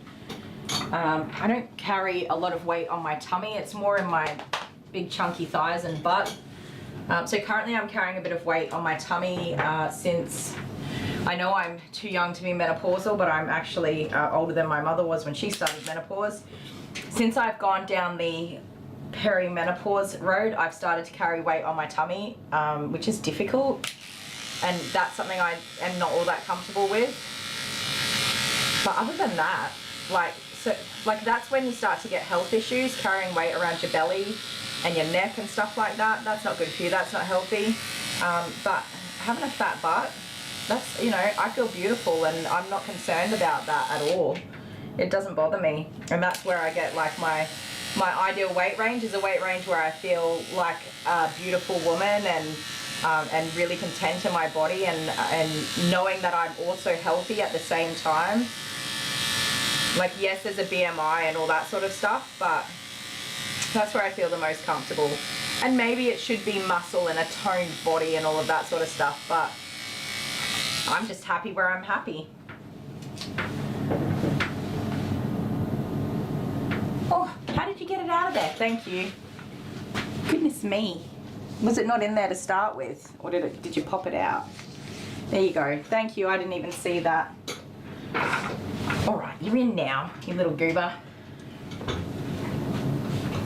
Oh dear.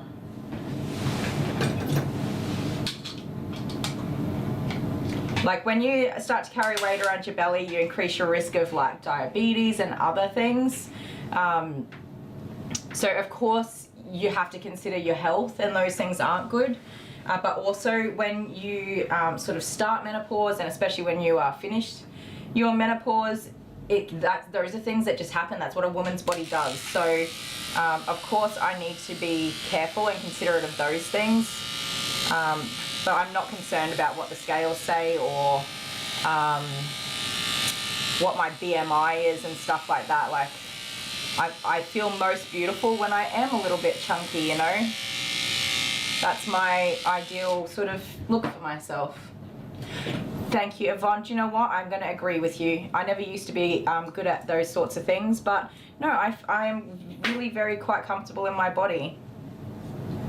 Aside from knowing, you know, yes, there's a little bit more weight on my tummy than there should be at the moment. So long as I'm healthy, that's all that matters.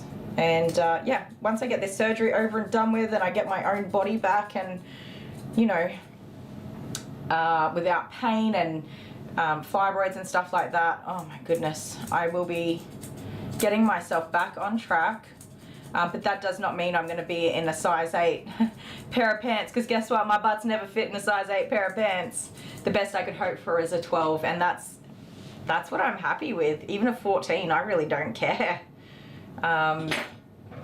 Yeah, so long as I don't have all that, you know, extra weight on my tummy and my neck and maybe my arms a little bit, I really don't care. I'm not trying to be a supermodel. Oh, cut it out, rat bag. We have to get this done. We have to get this done. I think my next doggie's here, so I'm going to put you guys on a break in a sec. You're fine.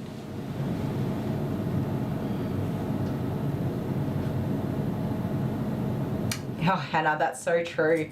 Those guys have the biggest thighs and booties. They're like solid.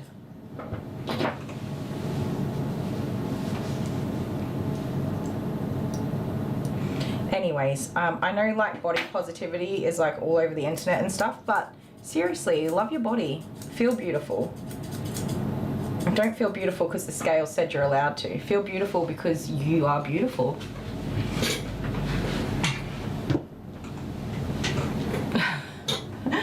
Adele, I love that. I had no idea, but also I think BMI is a crock of poopy. I really do. It's all lies.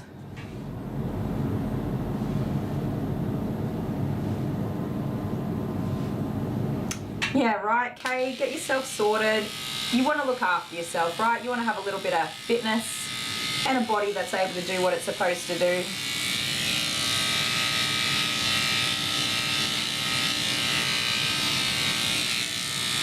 I was so concerned with my appearance. When I was like 13, 14, you guys, I should have weighed like 45 to 55 kilograms, and I was around 20 to 25 kilograms. I was a bag of bones, and I was so sick, so sick. And I was so concerned with being thin and beautiful, and no matter how much I starved myself or threw up, my butt still never got any smaller. My face and everything was sunken in my face, and you could see all of my bones everywhere. I still had a fat butt. And I made myself so sick. Don't do that. Don't do that to yourselves. It's not worth it. And I'll never do that again.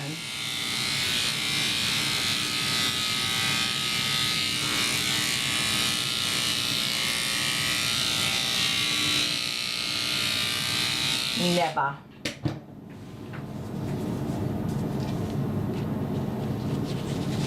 I won't like skinny shame people either.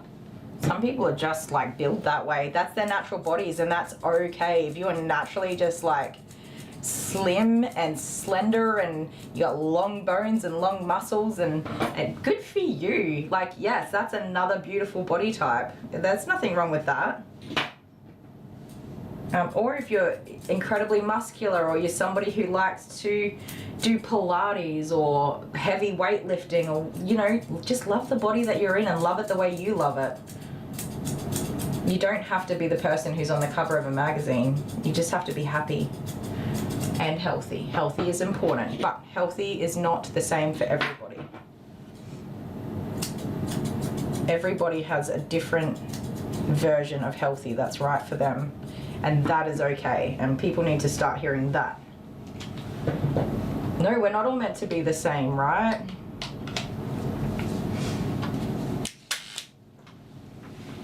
Yeah, Stephanie. I mean, I'm no expert, but yeah, extra weight around the tummies when you start, and neck area is when you can have like increased risks in your health. Well, as far as I know anyway, from what I was told. But if you got thick thighs and a big juicy booty, you're fine. Also not something a doctor has said to me, just my opinion.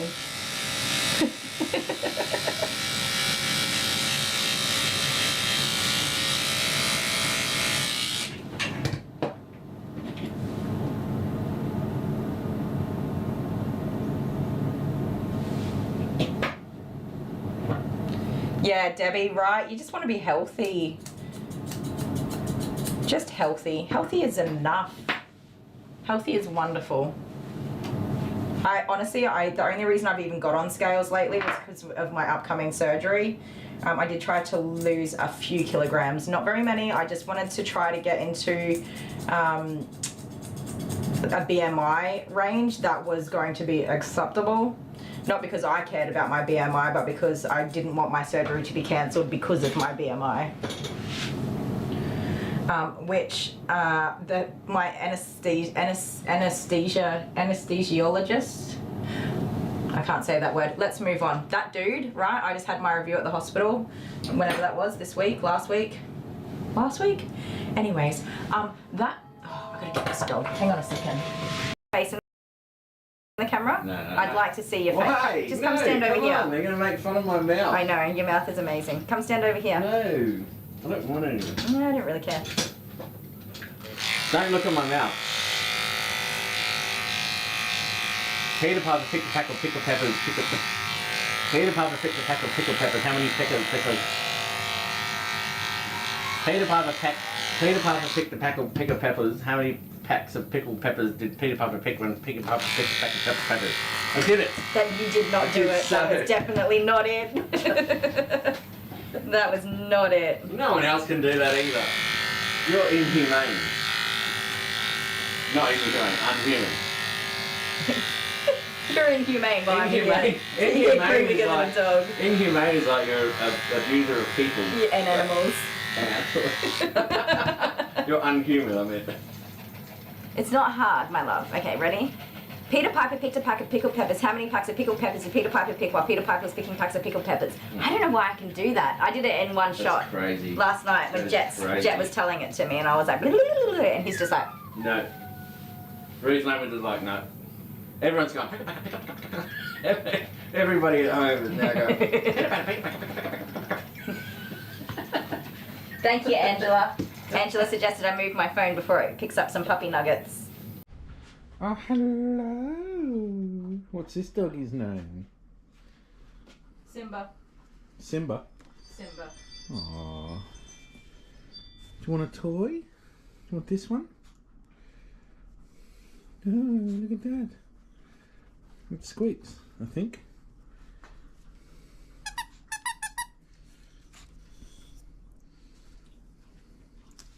You can't have a big one, that's too big. It's going right in there. You want this one? Oh, there we go, that's the one. I want popcorn. There you go. Don't forget to let Simba leave with your popcorn. Yes. Because you always forget. I do this and then I come out and then there's no dog on the table but the toy is still sitting there. And you've got another doggy in here. Daisy. Which we're going to give a toy Maisie, to. sorry. Hello. How are you? I had my Azies the wrong way. It's Very Maisie. young. Got your toy? You all ready to go? You look tired. Wants to sleep. It's just adorable, that's all. Oh. Bye. Bye.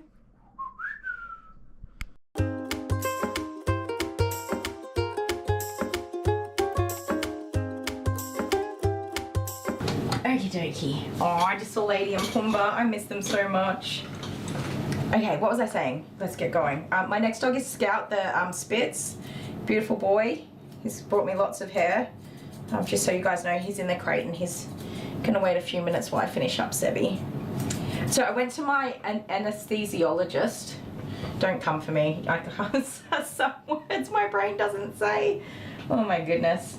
And he was quite a large man himself. And he said, do you have any concerns? I said, I'm really worried that you guys we're gonna get to surgery day and you're gonna say that my BMI is too high because I haven't quite lost as much as I'd hoped. Mostly because I didn't actually do any exercise, mostly because I work too much and I'm tired and sore. But I did do some dieting and stuff like that, and I did lose some of the weight. And he just said, no, you're fine. I said, oh, I was so stressed about BMI, and he's like, you're only this tiniest bit over, and you don't have lung issues and things like that, and I'm not allergic to anything. So, and I've had the anesthesia before and with no reactions. So he's like, no, you're fine. Okay. Because they go through all these questions and they're like, how often do you exercise? And I'm like, well, if there's cake, I'll run. I said I walked just fine. I can go up a flight of stairs, I can go for a walk, fine, but I'm not a runner. I said it correctly, yay. Oh, gas passer. I like that one. I do like that one. The problem is I think about it and then I overthink it and then I'm like, I'm saying it wrong. No, I'm saying it right. No, I'm saying it wrong. And then I just give up. It's easier. Terrible. But yeah, he said I'm fine. So I'm like, cool, all right. And again, most of my weight is on my butt. It is not on my tummy and stuff like that. So, it's a little bit different. I can't help having a big butt. I really can't. I was quite athletic as a young person, and I did sports that relied on my thighs and stuff like that. So even though I am chunky, underneath of that there is still muscle hanging in there as well. And underneath my jubbly, lovely little tummy, I have a six-pack, would you believe? It's in there, okay? It's in there. I did go on the slide on the Flying Fox. See, that's exercise. I also wet my pants because I was laughing so hard. Love it. I am a unique individual human being. I appreciate you guys. You come and hang out with me even though I'm a nutbag. I'm very lucky. Anyways, I'm not saying go and be extremely overweight and unhealthy and stuff like that, but I'm just saying love your body. It's okay. And the other thing is, from the man perspective, some men don't mind if you're a little bit chunky. They really don't. I mean, there are men out there that prefer that slim bikini model body. Which is beautiful. I don't blame them. It's a beautiful body. But there's also some men that just are not that way inclined at all. And you can be beautiful in somebody's eyes. So, be beautiful in your own eyes. That's all. That's all that matters.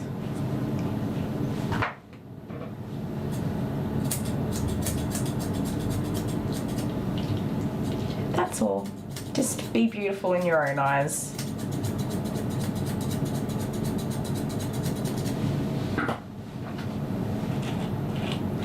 Sebi, you have been very difficult to cut because of how greasy. I use a clarifying shampoo to break down the grease and stuff in his hair.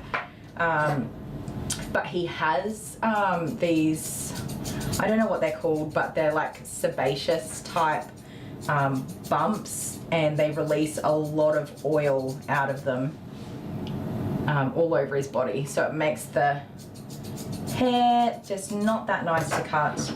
Even though I've cleaned it very well. He was in the bath for a while and had a good soak, and I've given him a rub down as much as I was comfortable to do without hurting him. What's going on here, mate?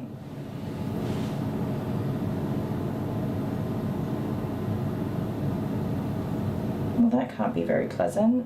Don't get upset with me. I'm gonna get this out. Why's your nail broken all the way up there? His nail's broken up quite high and he's got this fluff like stuck in the crack where it's broken.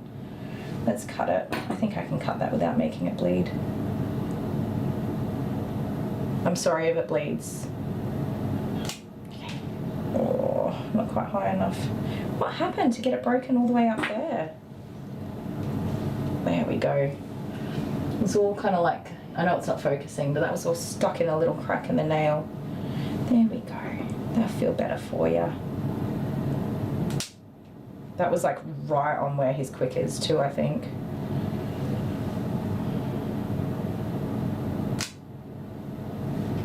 Just about. I hate doing nails on these old dogs because sometimes you think that the quick is back further than it is.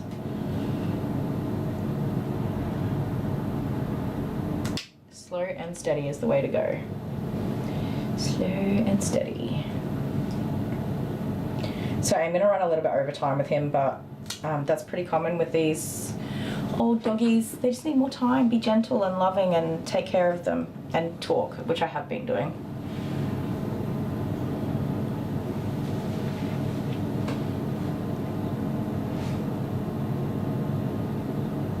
Ooh, a rowing game, that would be fun. What's Dale looking for? I lost my keys. Walked everywhere looking for them. I think you've lost your brain too.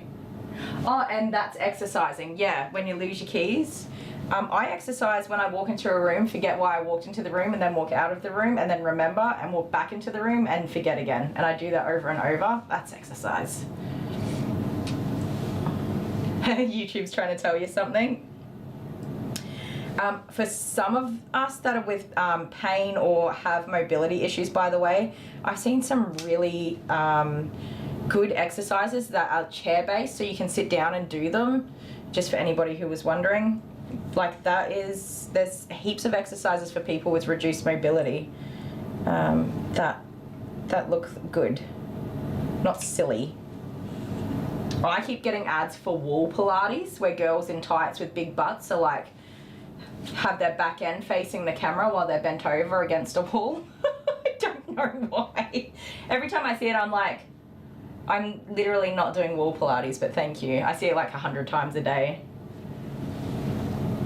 Yeah, you go in and out of the room too, Hannah? I'm hopeless. Sometimes I, in this very small space, turn around and forget what I was trying to do. I go, what was I doing? Don't know. Then I walk over there, then I walk over here.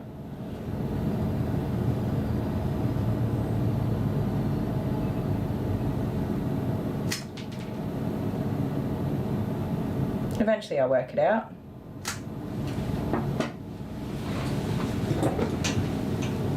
A big butt's hereditary? It must be, because my mum's got a big butt too.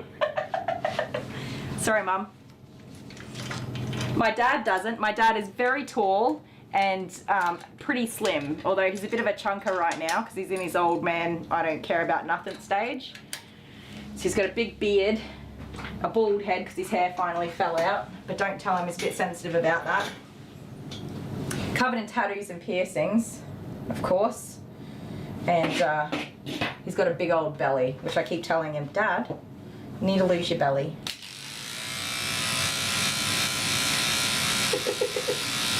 But my mum is short and chunky, just like me. Thanks, Mum.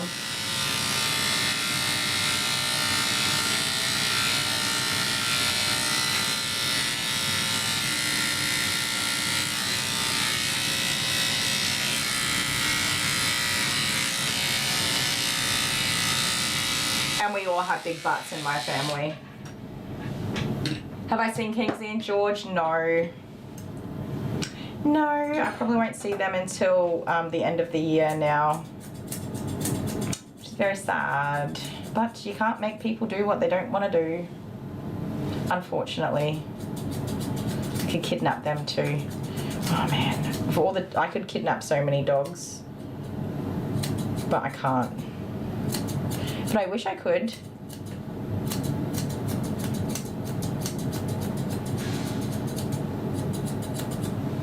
the lady who brought me Milo, I said to her, he's so sweet, I wish I could keep him.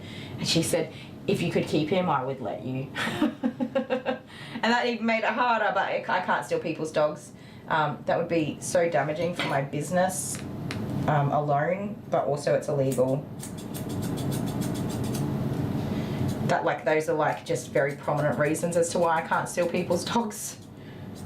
But I do think about it, and in the video Dale and I were talking about it for ages. It's probably really annoying at some point because we wanted to steal the dog.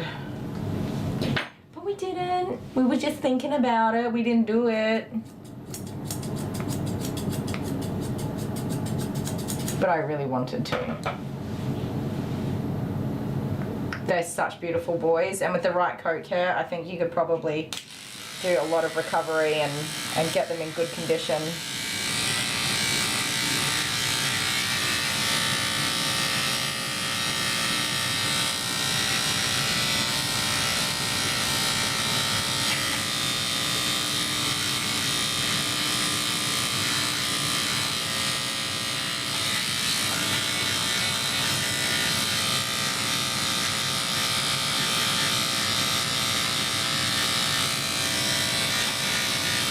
I know. You got sore toes. I'm nearly done. You're doing great. Okay. We're getting there. And there's no knots and tangles. I do have to do your tail still.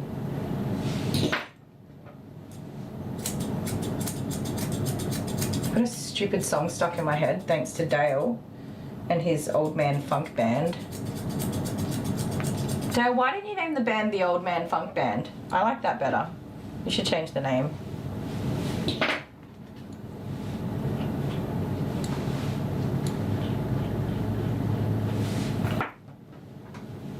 Alright, stop moving.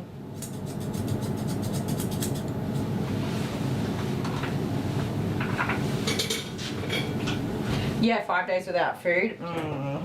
Very definitely. So I will say there's a couple of reasons why I haven't made a report. The person who brought him to me anonymously. I do not know where the dog lives. I don't know who owns the dog. I do not have enough information to make a report. And instead of turning the person away and pushing them to provide details when they did not want to, I thought it was in the best interest to just groom the dog, just get it done. So that's one pretty big factor. And then the other thing is that because the dog has been groomed, the grooming isn't an issue, and I don't have evidence that he was without food and water. So I don't have anything that I could possibly make a complaint on or who I would make the complaint about. So that is really, really difficult to deal with. The reason I did give the dog back to the person who brought him is because I do genuinely believe what she's told me and that she's going to do the right thing and look after him. Old Man Funk. That does sound sus. I did say Old Man Funk Band. I didn't say what you said. Ew. That's gross.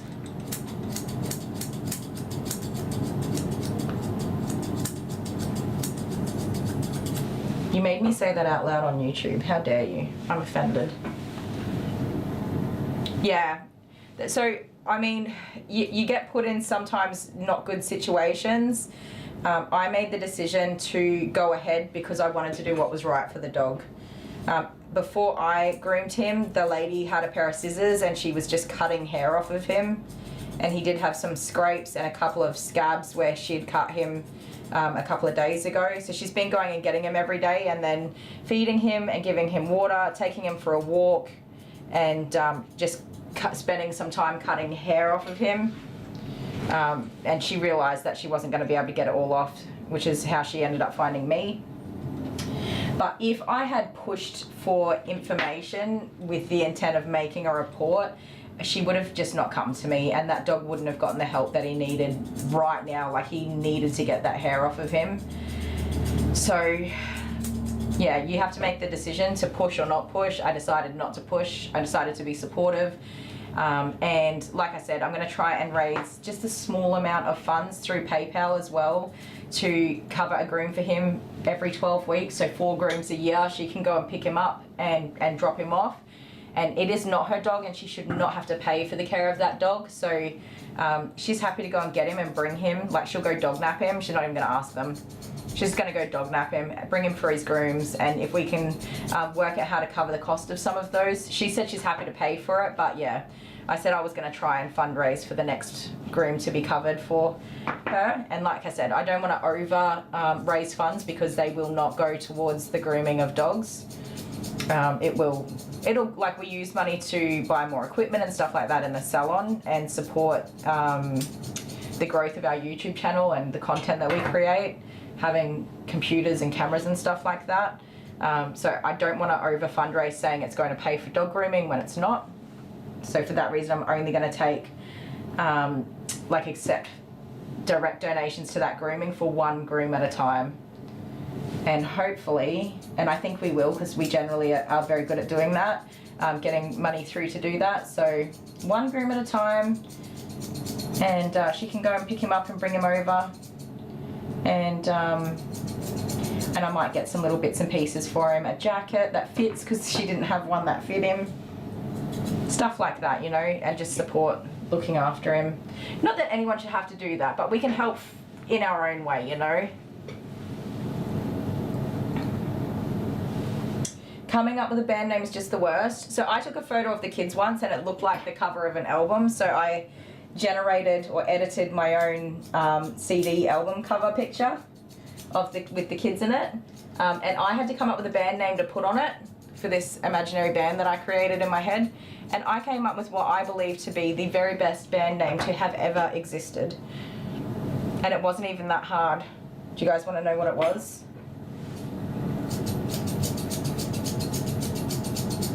I actually think it's an awesome band name and somebody should use it.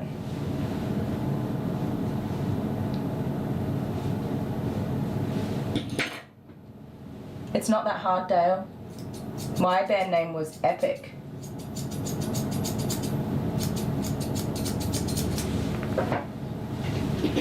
Why do these look like crap? Your little old man hair is so patchy and chunky.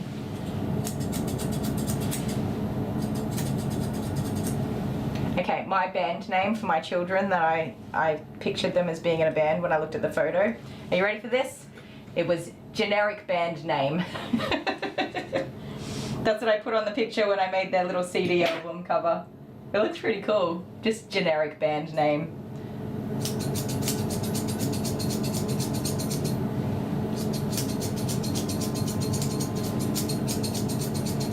I'll have to see if I can find the picture sometime and show you guys. They were just standing there, and because they're like, the older kids especially are, they're so moody and stuff, so they're just standing there like, and then the little ones are like, it's so cute. It genuinely looks like a little CD album cover. I don't have time for this. We have to get a wriggle on, mister. You keep moving.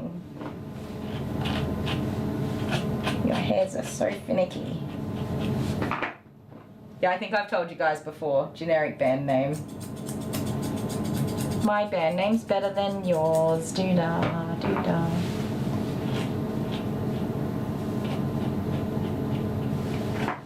Alright.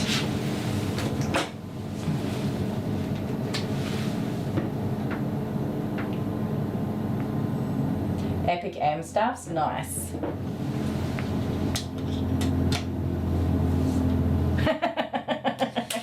Band name for our kids. Oops. Which is so funny because all of our kids were planned, so I don't know where you're coming from, mister, but you were a part of the decision making. Alright.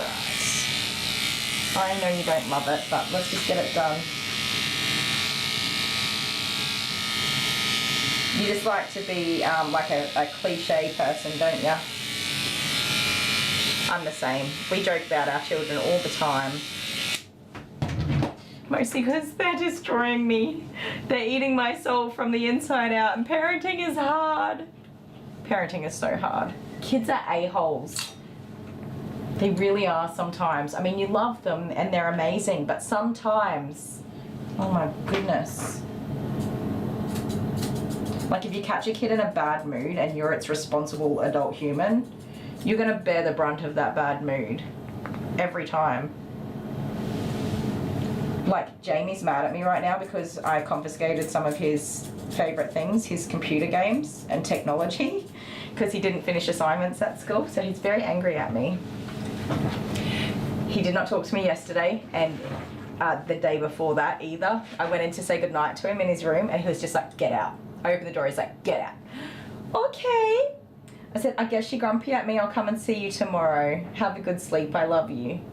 And then I let him be. And then I went in last night at like 11 o'clock at night by the time I actually got inside, just to be like, how was your day? I love you, you know, nice stuff, because I miss my kids when I don't get to spend any time with them.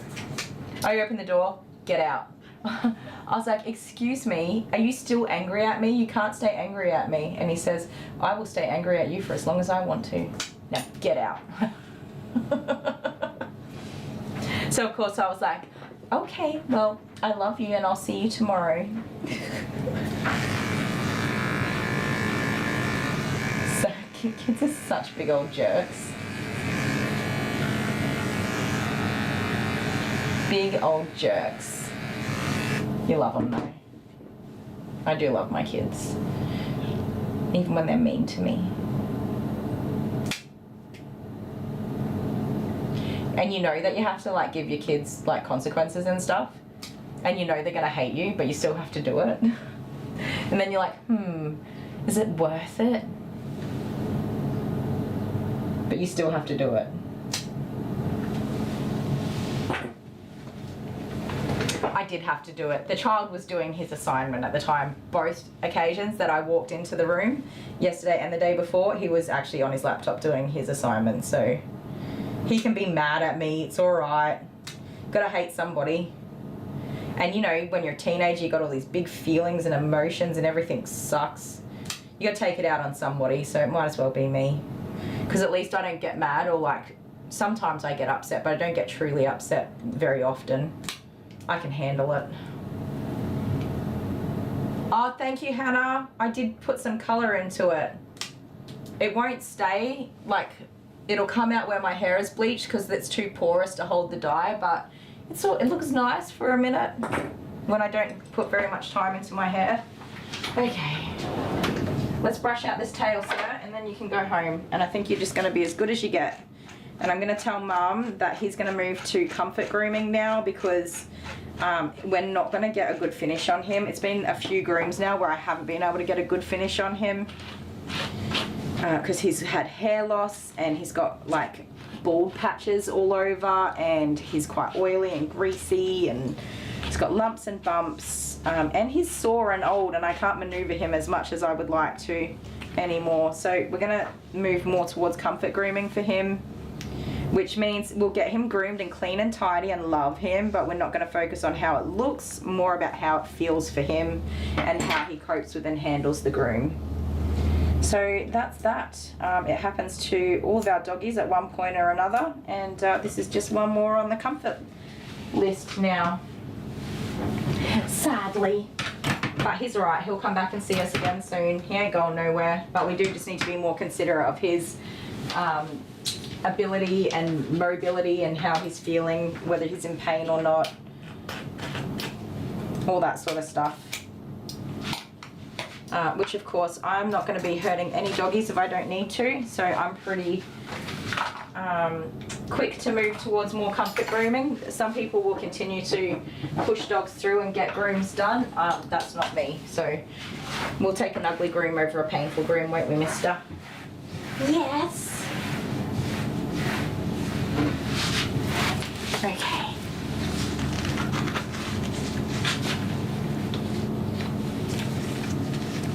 You're eating my nerves. I like that. I don't care. I mean, I was a moody teenager. I've been a teenager before. Oh, thank you, Hannah. I will definitely have a look. Like my kids, they lose it. They take it out on me. I don't get reactive. I just go, yeah, so you're in a mood. That's cool. I guess I'm going to leave you alone for a little while. If you want to talk about it, you know where I am. But we're not going to talk to each other like that, so I'm going to go and you can just be here and we'll talk about it later. Jordan in particular gets very irrational sometimes and yells and screams and says really horrible things, and then later on he comes and apologizes, which is terrible. I keep saying to him, you shouldn't do things you have to say sorry for. So I am definitely working on that with him. But I don't usually lose my crap with my kids or be a big yelly. I do yell sometimes, but like, and I'm not a perfect parent, but they can like scream in my face and absolutely lose it and have these big emotional meltdowns, and I'll just be like, okay, well, do you want to sit down and talk about it, or do you want to come back in a little while? Like, I don't go, how dare you talk to me like that? Because it's not worth it. Then there's just two people yelling instead of one. It's a waste of time and energy. All right, guys, we are all done with this fellow. Let's send you home, huh? Send you home. You say goodbye to all your friends. Say love you, I'll see you soon. Love you, I'll see you soon. My little old man. What's over here? Have a look. Bye, everybody. All right, guys, I'm going to finish up my stream also. I love you guys so much. I appreciate you so much, and I thank you so much every day for your support. You guys are amazing, and I couldn't do this without any of you. Gotta have all of you. I hope that everybody has a really good week. We'll try and get a video up for you of Milo, and yeah, have a good week. That's it. It's Wednesday, isn't it? So I will be back streaming on Monday and hopefully have my life together a little bit more then and be a little bit more balanced. And yeah, we've got a big week. Yes, thank you, Heather. I need it. I need all the luck.